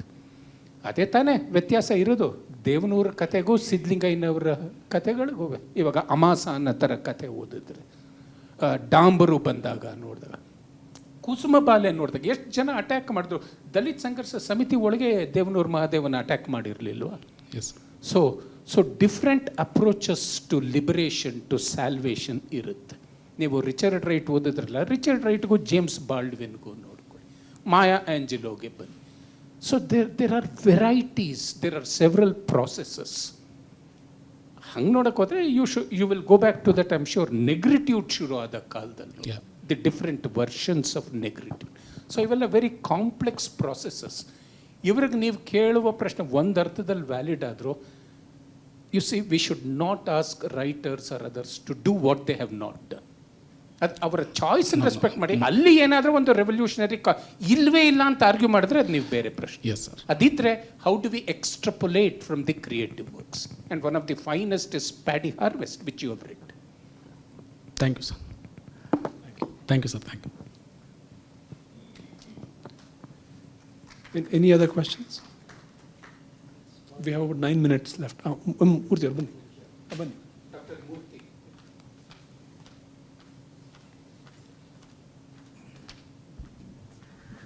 ಎಲ್ಲರಿಗೂ ನಮಸ್ಕಾರ. ನಮ್ಮ ಆತ್ಮೀಯ ಗೆಳೆಯರಾದಂಥ ಮೊಗಳಿಯವರ ಈ ಒಳ್ಳೆಯ ಕಾರ್ಯಕ್ರಮಕ್ಕೆ ನನಗೆ ಭಾಳ ಸಂತೋಷ ಆಗಿದೆ ಭಾಗವಹಿಸೋದಕ್ಕೆ. ತುಂಬ ಮುಖ್ಯವಾಗಿ ಈಗ ಅವರು ಪ್ರಶ್ನೆ ಕೇಳಿದ್ದಕ್ಕೆ ನಾನು ರೆಸ್ಪಾಂಡ್ ಮಾಡಬೇಕು ಅಂತ ಅನ್ನಿಸ್ತು. ಅಂದರೆ ಇವತ್ತಿನ ಅಧ್ಯಯನ ಅಂದರೆ ವಿದ್ಯಾರ್ಥಿಗಳು, ಅದರಲ್ಲೂ ಅಕ್ಷರ ಜ್ಞಾನಿಗಳು ಏನನ್ನು ನೋಡ್ತಾ ಇದ್ದಾರೆ, ಏನನ್ನು ನಿರಾಕರಿಸ್ತಿದ್ದಾರೆ ಅನ್ನೋದನ್ನು ತುಂಬ ಸ್ಪಷ್ಟವಾಗಿ ಅವರು ಪ್ರಶ್ನೆ ಕೇಳುವ ಮೂಲಕ ಗೊತ್ತಾಗುತ್ತೆ. ಮುಖ್ಯವಾಗಿ ಅವರು ಒಂದೆರಡು ಹೆಸರು ಹೇಳಿದರು. ಅಂತಾರಾಷ್ಟ್ರೀಯ ಮಟ್ಟದ ಒಬ್ಬ ಲೇಖಕನ ಹೆಸರು ಹೇಳಿದರು. ನಮ್ಮ ನೆಲದ ಒಬ್ಬ ಸಂವೇದನಾಶೀಲ ಬರಹಗಾರರ ಹೆಸರನ್ನು ಅಥವಾ ಅವರನ್ನು ಲಕ್ಷ್ಯ ಕೊಟ್ಟು ಗಮನಿಸದೇ ಇರುವಂಥ ಸಂದರ್ಭದಲ್ಲಿ ನಾವಿದ್ದೇವೆ. ಅಂದರೆ ತುಂಬ ಮುಖ್ಯವಾಗಿ ನಿಶಬ್ದದ ಬಗ್ಗೆ ಮೊಗಳಿ ಹೇಳಿದ ಮಾತು ತುಂಬ ಸತ್ಯವಾದಂಥ ಮಾತು. ನಾನು ಕೂಡ ಅದನ್ನು ನಂಬಿದ್ದೇನೆ. ನಿಶಬ್ದಕ್ಕೆ ಸದ್ದು ಯಾವಾಗಲೂ ಎದುರುತ್ತೆ. ಸದ್ದು ಯಾವಾಗಲೂ ನಿಶಬ್ದವನ್ನು ಕಲುಷಿತಗೊಳಿಸೋದಕ್ಕೆ ಬಹಳ ಪ್ರಯತ್ನ ಪಡ್ತಿರುತ್ತೆ. ಅದರ ಉದ್ದೇಶವೇ ನಿಶಬ್ದವನ್ನು ಕಲುಷಿತಗೊಳಿಸೋದು. ಅದರ ನಿಶಬ್ದದ ಒಂದು ಸ್ಯಾಂಟಿಟಿ ಅಥವಾ ನಿಶಬ್ದದ ಒಂದು ದೊಡ್ಡ ಶಕ್ತಿ ಏನು ಅಂತಂದರೆ ನಿಶಬ್ದವಾಗಿ ಉಳಿಯೋದು. ನಿಶಬ್ದವಾಗಿ ಉಳಿದಿರೋದ್ರಿಂದನೇ ಅದು ನಿಶಬ್ದ ಅಂತ ಕರೆಸ್ಕೊಳ್ಳುತ್ತೆ. ಅಂಥ ಒಂದು ನಿಶಬ್ದದ ಶಕ್ತಿ ಸೃಜನಶೀಲವೂ ಹೌದು ಮತ್ತು ಈ ನೆಲದ ಕಾಲುದಾರಿಯೂ ಹೌದು. ಅಂತಹ ಕಾಲದಾರಿಯಲ್ಲಿ ಬೇಕಾದಷ್ಟು ಜನ ನಮ್ಮ ಸಾಂಸ್ಕೃತಿಕ ನೆಲೆಗಟ್ಟನ್ನು ಕಟ್ಟಿದ್ದಾರೆ. ಅದು ನಿರ್ಲಕ್ಷ್ಯಕ್ಕೊಳಗಾಗಿದೆ. ನಿರ್ಲಕ್ಷ್ಯಕ್ಕೊಳಗಾಗಿದ್ದು ಕೂಡ ಸರಿಯಾದ ಕ್ರಮವೇ ಅಂತ ನಾನು ನಂಬಿದ್ದೇನೆ. ಯಾಕೆಂದರೆ ಹೆಚ್ಚೆಚ್ಚು ನಿರ್ಲಕ್ಷ್ಯಕ್ಕೊಳಗಾದಷ್ಟು ಕೂಡ ಕೆಲವೇ ಲಕ್ಷ್ಯಕ್ಕೆ ಒಂದಲ್ಲ ಒಂದು ಕಾಲಕ್ಕೆ ಅದು ಬೀಳುತ್ತೆ. ಆ ಲಕ್ಷ್ಯಕ್ಕೆ ಬಿದ್ದ ಮೇಲೆ ಅದರ ನಿಜವಾದ ಬೆಳವಣಿಗೆ ಅಥವಾ ಒಂದು ಬೀಜ ಹೇಗೆ ಮಳೆಗಾಲಕ್ಕೆ ಕಾಯುತ್ತೋ ಹಾಗೆ ಕಾದು ಅದನ್ನು ಮತ್ತೆ ಅದು ಚಿಗುರುವಂಥ ಒಂದು ಒಳ್ಳೆಯ ಅವಕಾಶಕ್ಕೆ ತೆರ್ಕೊಳ್ಳುತ್ತೆ. ಇಡೀ ಕನ್ನಡ ನಾಡಿನ ಸಂಸ್ಕೃತಿ ಕೂಡ ಅಂಥ ನೆಲೆಯಲ್ಲಿ ಕೆಲಸ ಮಾಡ್ತಿದೆ. ಎಂಥ ಕ್ರಾಂತಿಕಾರಿಕ ಸೈದ್ಧಾಂತಿಕ ನಿಲುವುಗಳು ಕೂಡ ನೆಲಕಚ್ಚಿ ಹೋಗಿವೆ. ಯಾಕೆಂದರೆ 4 ದಶಕಗಳಿಂದ ನಾವು ಕೊನೆ ಬೆಂಚಿನ ವಿದ್ಯಾರ್ಥಿಗಳಾಗಿ ಎಲ್ಲವನ್ನು ಕೇಳಿಸ್ಕೊತಾ ಬಂದಿದ್ದೀವಿ ಮತ್ತು ನೋಡ್ತಾ ಬಂದಿದ್ದೀವಿ ಮತ್ತು ಗಮನಿಸುವಂಥ ಈ ಪ್ರಕ್ರಿಯೆಗೆ ನಾವು ತೆರ್ಕೊಂಡಿದ್ದೇವೆ. ಆ ತೆರ್ಕೊಂಡ ನಂತರ ನಮಗೆ ಹೇಗೆ ಅನ್ನಿಸ್ತಿದೆ ಅಂತೇಳಿ ಈಗ ಮೆಲುದನಿಯಲ್ಲಿ ನಾವು ಮಾತಾಡ್ತಾ ಇದ್ದೇವೆ. ಅಂತಹ ಒಂದು ಪರಂಪರೆಯ ಮುಂದಾಳತ್ವವನ್ನು ಮುಗಳಿಯವರು ನಮ್ಮೆಲ್ಲರೂ ಪರವಾಗಿ ಮಾಡಿದ್ದಾರೆ. ಅವರಿಗೆ ಶುಭಾಶಯಗಳು, ಧನ್ಯವಾದಗಳು. ಸರ್, ಅದೇ ವೀರಭದ್ರ ತಾತ ಅಂತ ಒಬ್ಬರು ನಾವು ಅವಧೂತ ಅಂತ ಕರಿತೀರಿ. ಅದು ಬರ್ತಾ ಬರ್ತಾ ಅವ್ರ ಕಥನ ಸ್ವಲ್ಪ ಮುಟ್ಕಾದಂತ ಕಾಣುತ್ತೆ. ನೀವು ಏನಾದರೂ ನೆನಪಿದ್ರೆ ಅವ್ರ ಬಗ್ಗೆ ಇನ್ನೂ ಜಾಸ್ತಿ ಏನಾದರೂ ಹೇಳೋಕ್ಕಿದೆಯಾ ಅವ್ರ ಬಗ್ಗೆ? ಅಂದರೆ ವಿವರವಾಗಿ ಹೇಳ್ತಾ ಹೋದರೆ ಅದು ಸಾವಿರಾರು ಪುಟ ಆಗೋಗ್ಬಿಡುತ್ತೆ ಅಂಥೇಳಿ. ಯಾಕಂದರೆ ನನ್ನ ಬಾಲ್ಯದಲ್ಲಿ ಎಷ್ಟೋ ಇಡೀ ಊರೇ ಒಂದು ಮನೆಯಾಗಿರ್ತದೆ, ಒಂದು ಮನೆಯೇ ಊರಾಗಿರುತ್ತೆ ನಮ್ಮ ಹಳ್ಳಿಯ ಕೇರಿಗಳಲ್ಲಿ. ಸೊ ಮನೆಗೂ ಕೇರಿಗೂ ವ್ಯತ್ಯಾಸ ಇಲ್ಲ. ಆದ್ದರಿಂದ ಅಷ್ಟು ಜನ ಅದೊಂದು ಕ್ಲ್ಯಾನ್ ಥರ ಇರುತ್ತೆ. ಒಂದು ಒಂದು ಒಂದು ಒಂದು ಊರು ಹೌದು, ಒಂದು ಕುಟುಂಬನೂ ಹೌದು. ಅಷ್ಟು ಕ್ಯಾರೆಕ್ಟರ್ಗಳಿರ್ತವೆ ಒಂದು ಮನೆಗೆ. ನಮ್ಮ ತಾತ ವೀರಭದ್ರ ಅಂತ, ಅದನ್ನು ನೀವು ಕೂಡ ಕೋಟ್ ಮಾಡಿದ್ರಿ ಸರ್. ಅವನಿಗೆ ಪನಿಷ್ ಮಾಡ್ತಾರೆ, ಕಟ್ಟಾಕ್ತಾರೆ, ಅದೊಂದು ಸಣ್ಣ ಬಾಯಿಗೆ ಇಡ್ತಾರೆ. ಸೊ ಅದನ್ನು ಸಾಂಕೇತಿಕವಾಗಿ ಹೇಳಬೇಕಾಗಿತ್ತು ಅಷ್ಟೇ ನಾನು. ನಮ್ಮ ಚಿಕ್ಕ ತಾತನಿಗೆ ಇಂಥದ್ದೊಂದು ಆಯಿತು. ನಾವು ಬಾಲ್ಯದಲ್ಲಿ ಅದರ ವಿವರ ನೀವು ಓದಿದ್ದೀರಿ. ಇಲ್ಲಿ ಅನೇಕರಿಗೆ ಗೊತ್ತಿಲ್ಲ ಆ ವಿವರ. ಬಟ್ ಒಂದೇನೆಂದರೆ, ಒಂದು ನನ್ನ ಬಾಲ್ಯದ ಈ ಅನೇಕ ಪಾತ್ರಗಳನ್ನ ನಾನು ತುಂಬ ದೂರ ತನಕ ಕರ್ಕೊಂಡು ಬಂದು ನಾನು ಹೇಳ್ತಾ ಇಲ್ಲ. ನಾನು ಆ ಕಾಲದಲ್ಲಿ ಅಲ್ಲಿ ಸಿಕ್ಕಿತ್ತು, ಅದನ್ನು ಅಲ್ಲಿ ಹೇಳಿ ಅದು ಮುಂದಕ್ಕೆ ಬಂದುಬಿಡ್ತೀನಿ. ಸೊ ನಮ್ಮ ತಾತ ಕೊನೆಗೆ ಅವ್ರ ಕತೆ ಹೇಳೋಕ್ಕೆ ಹೋದರೆ ಅವರು ಕೊನೆಗೆ ಏನು ಆದರೂ ಅನ್ನೋದೇ ನನಗೆ ಗೊತ್ತಿಲ್ಲ. ಒಂದಿನ ಇದಕ್ಕಿದ್ದಂಗೆ ಊರು ಬಿಟ್ಟು ಹೊರಟೋಗಿದ್ರು ಅವರು. ಆದ್ದರಿಂದ ಎಷ್ಟೋ ನಮ್ಮ ಹಳ್ಳಿಯ ಮನೆಯ ಸಂಬಂಧಿಕರು ಮಧ್ಯದಲ್ಲೇ ಕಳೆದೋದ್ರು ಅವರೆಲ್ಲ. ಅವ್ರ ಕಥೆನೆಲ್ಲ ಕಂಪ್ಲೀಟೇ ಮಾಡೋಕ್ಕಾಗಲಿಲ್ಲ ನಾನು. ಸೊ ಅದರಿಂದ ಅವರ ನೆರಳಲ್ಲಿ ನನ್ನ ನೆರಳು ಕರಗೋಗಿದೆ. ಅದರಿಂದ ಒಂದು ಕ್ಯಾರೆಕ್ಟ್ರನ್ನ ತುಂಬ ಹೀರೋಯಿಕಾಗಿ ಡೆವಲಪ್ ಮಾಡ್ತಾ ಹೋಗೋದಿಲ್ಲ ನಾನು. ಯಾರೂ ಅಲ್ಲಿ ತುಂಬ ಡಾಮಿನೇಟಾಗಿ ಬಂದು ನಿಂತ್ಕೊಳ್ಳೋದಿಲ್ಲ. ಎಲ್ಲ ಬಂದು ಹೊರ್ಟೋಯ್ತವೆಲ್ಲ. ನಾನು ಅಲ್ಲಿ ಬಂದು ಹೊರಟೋಗ್ತೀನಿ ಅಷ್ಟೇ. ನನ್ನ ಆತ್ಮಕಥೆಯಲ್ಲಿ ನಾನು ಕಣ್ಮರೆಯಾಗಿ ಹೋಗ್ತೇನೆ. ಅದರ ಕೊನೆ ಅಂತಿಮ ಆಗೋದು ಕೂಡ ನಾನು ವಿದಾಯ ಹೇಳಿ ಹೋಗ್ತಿದ್ದೀನಿ ಅನ್ನೋವಾಗಿ ನಾನು ಮುಗಿಸ್ಕೊಂಡಿದ್ದೀನಿ. ಅದರಿಂದ ಯಾವ ಕ್ಯಾರೆಕ್ಟ್ರಿಗೂ ನಾನು ಅಲ್ಲಿ ಪರ್ಮನೆಂಟ್ ಪೋಸ್ಟು ಅಂತ ಯಾವುದನ್ನು ಮಾಡಿಲ್ಲ. ನಾನು ಸ್ವಲ್ಪ ಭಿನ್ನ ಆಗುತ್ತೆ ಅನ್ನೋ ಕಾರಣಕ್ಕೆ ನಾನು ಅದಕ್ಕೆ ರೆಸ್ಪಾಂಡ್ ಮಾಡಂಗಿದ್ರೆ, ಒಂದು ಪಠ್ಯದೊಳಗೆ ಅದಕ್ಕೊಂದು ತಾರ್ಕಿಕವಾದಂಥ ಕೊನೆ ಇದೆ. ಯಾಕೆಂದರೆ ಹುಡುಗರು ಅಟ್ಟಿಸ್ಕೊಂಡು ಹೋದಾಗ ಕಲ್ಲಲ್ಲಿ ಹೊಡೆದು ಓಡಿಸಿ ಅಂತ ಅಂದ್ಬಿಟ್ಟು ಹೇಳ್ಬಿಟ್ಟು ಅದು ಅದೃಶ್ಯವಾಗುವಂಥದ್ದು, ಇನ್ವಿಸಿಬಲ್ ಆಗುವಂಥದ್ದು.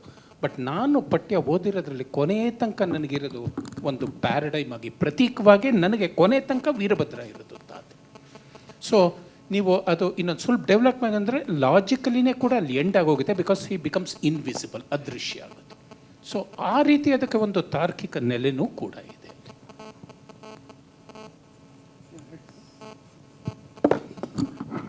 ಇನ್ಯಾರಿಗಾದ್ರು ಪ್ರಶ್ನೆ ಇದೆಯಾ?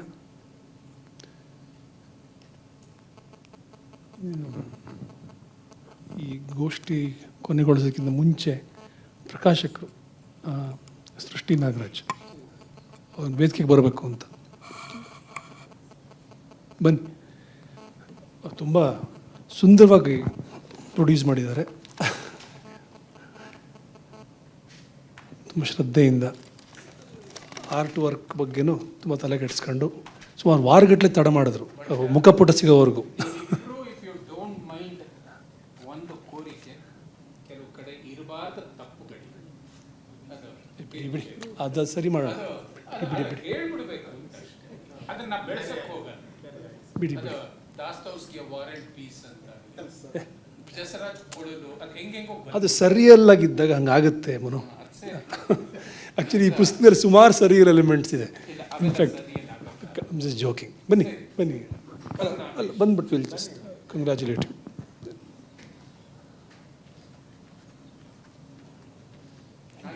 ಹೇಳ್ಬೇಕಾದ್ದು ನಾನು ಸಲ್ಲಿಸುವ ಧರ್ಮದ ಕಾಣಿಕೆ ಅಂತ ನಾನು ವಿಮರ್ಶೆ ಅಲ್ಲ. ಹೇಗೆ ಮಾತಾಡ್ತಾರೆ? ಮಾತಾಡ್ತಾರೆ. ನೀವು ಥ್ಯಾಂಕ್ ಮಾಡಿ. ಪುಸ್ತಕ ಕೊಡೋದು ಬೇಕಾಗಿಲ್ಲ, ನೀವು ನಿಮ್ಮ ಒಡನಾಟ ಬಟ್ ಇದು ಹೇಗಾಯಿತು ಇದ್ರ ಬಗ್ಗೆ ಏನಾದರೂ ಹೇಳೋದ್ರೆ ಹೇಳಿ. ನಾಗೇಶ್ ನೀವೇ ಮಾತಾಡಿ. ಸ್ಪಾಂಟೇನಿಯಸ್ ನೀವು ಪುಸ್ತಕ ಪಬ್ಲಿಷ್ ಮಾಡಿದ್ದೀರಿ ಸರ್. ನನಗೆ ಈ ಪುಸ್ತಕಗಳನ್ನ ಮಾಡಬೇಕು ಅಂತ ಮೊದಲಿಗೆ ಪೀಠಿಕೆ ಆಗ್ತಿದ್ರು ರಾಜಪ್ಪ ದಳವಾಯಿ ಸರ್. ನನಗೆ ಮುಗಳ್ಳಿಯವ್ರ ಪರಿಚಯ ಏನಿರಲಿಲ್ಲ, ಬಟ್ ಕಾಲೇಜ್ ಲೈಫಲ್ಲಿ ಅವರು ಬುಗುರಿ ಕಥಾ ಸಂಕಲನ ಓದಿ ಪ್ರಭಾವಿತನಾಗಿದ್ದೆ. ಆನಂತರ ಅವ್ರ ಜೊತೆ ಮಾತಾಡಿದಾಗ ಒಂದು ಕಾರ್ಯಕ್ರಮಕ್ಕೆ ಹೋಗಿದ್ದೆ ಹೊಸಪೇಟೆಗೆ. ಅಲ್ಲಿ ಅವರು ಮುಖತಃ ಭೇಟಿಯಾಗಿ ಅವರು ಹಾಗೇನು ಪುಸ್ತಕ ಏನು ಕೊಡಲಿಲ್ಲ, ನನ್ನ ಹಿಂದಿನ ಪ್ರಕಟಣೆಗಳೆಲ್ಲವನ್ನು ನೋಡಿ ಶೋಧಿಸಿ ಕೊಟ್ಟರು. ಆಮೇಲೆ ಅವರ ನಮ್ಮ ಸಂಬಂಧ ಮಧ್ಯೆ ಸ್ವಲ್ಪ ಏನೋ ತೊಂದರೆಗಳು ಸಿಕ್ಕಾಕೊಂಡ್ರೂ ನಾನು ಪುಸ್ತಕ ಮಾಡೋದಕ್ಕೆ ತುಂಬ ನಿಧಾನ ಮಾಡಿದೆ. ಆಮೇಲೆ ಸ್ವಲ್ಪ ಅವ್ರಿಗೂ ನನಗೂ ಬಾಂಡಿಂಗ್ ಹೊಂದಾಣಿಕೆ ಆದಮೇಲೆ ಆ ಪುಸ್ತಕಗಳ ರೂಪ ಕೊಟ್ಟೆ. ಅವರು ಪುಸ್ತಕ ವಿಚಾರದಲ್ಲಿ ಯಾವುದೇ ಹಸ್ತಕ್ಷೇಪ ಆಗಲಿ, ಹೀಗೆ ಬರಬೇಕು ಹಾಗೆ ಬರಬೇಕು ಎಲ್ಲವನ್ನೂ ನನಗೆ ನಿರ್ವಹಣೆ ಮಾಡೋದಕ್ಕೆ ಕೊಟ್ಟಿದ್ದರು. ಆ ಕಾರಣದಿಂದ ನನ್ನ ಮಟ್ಟಿಗೆ ಪುಸ್ತಕನ ಚೆನ್ನಾಗಿ ತಂದಿದ್ದೀನಿ ಅಂತ ಅನ್ನಿಸ್ತದೆ. ಈಗ ನಾನು ಆಗಲೇ ಅವ್ರಿಗೆ ಬುಗುರಿ ಪುಸ್ತಕ ಮತ್ತೆ ರೀಪ್ರಿಂಟ್ ಮಾಡ್ತೀನಿ, ಕೊಡಿ ಅಂತ ಕೇಳ್ತಾ ಇದ್ದೀನಿ. ಕೊಟ್ಟರೆ ಸಂತೋಷದಿಂದ ಮಾಡ್ತೀನಿ. ಇನ್ನು ಅವ್ರ ಬಗ್ಗೆ, ಅವ್ರ ಒಳ್ಳೆ ಕಥೆಗಾರರು, ಅವ್ರ ಬಗ್ಗೆ ವಿಮರ್ಶೆ ಮಾಡೋಷ್ಟು ಎತ್ತರಕ್ಕೆ ನಾನೇನು ಬೆಳೆದಿಲ್ಲ. ಅದರಿಂದ ಈ ಮುಖಾಂತರ ಈ ಕಾರ್ಯಕ್ರಮ ಮಾಡಿದಂಥ ಎಲ್ಲರೂ ಬಂದಂಥ ವೇದಿಕೆಯವರಿಗೆ ಮತ್ತು ಮುಗಳಿ ಸರ್ಗೆ ನಾನು ವಂದನೆಗಳನ್ನ ಸಲ್ಲಿಸ್ತೀನಿ. ಮತ್ತು ಇವತ್ತು ಭಾನುವಾರ ಬಿಡುವು ಮಾಡ್ಕೊಬಂದ ನಿಮಗೆಲ್ಲರಿಗೂ ಕೂಡ ನಾನು ವಂದನೆಗಳನ್ನ ಸಲ್ಲಿಸ್ತೀನಿ. ಅಷ್ಟೇ ನನ್ನ ಕೈಲಿ ಮಾತಾಡೋಕ್ಕೆ ಸಾಧ್ಯ.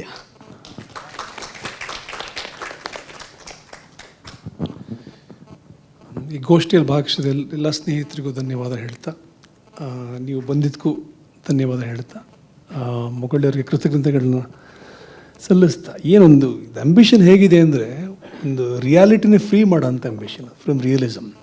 ಒಂದು ವಾಸ್ತವಿಕತೆ ಅನ್ನೋದು ಎಷ್ಟು ಒಂದು ಸೀಮಿತಗೊಳಿಸಿದೆ ನಮ್ಮ ಸಂಬಂಧ ವಾಸ್ತವದ ಜೊತೆ, ಅದನ್ನೇ ನೀವು ತೆಗಿಯಕ್ಕೆ ನೋಡಿದ್ದೀರಿ. ಅಂದರೆ ನೀವು ನಿಮ್ಮ ಬೇರೆ ಬೇರೆ ಥರ ಸಾಹಸಗಳಿವೆ ಈ ಪುಸ್ತಕದಲ್ಲಿ, ಇದು ಒಂದು ಅಂತ ನನಗೆ ಅನಿಸಿದ್ದು.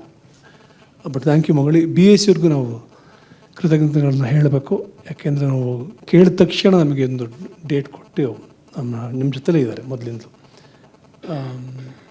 ನೀವು ಸಹನೆಯಿಂದ ಕೇಳಿಸ್ಕೊಂಡೆ, ನಿಮಗೂ ಥ್ಯಾಂಕ್ಸ್ ಹೇಳ್ತಾ ಕ್ಲೋಸ್ ಮಾಡ್ತಿದ್ದೀವಿ. Thank you.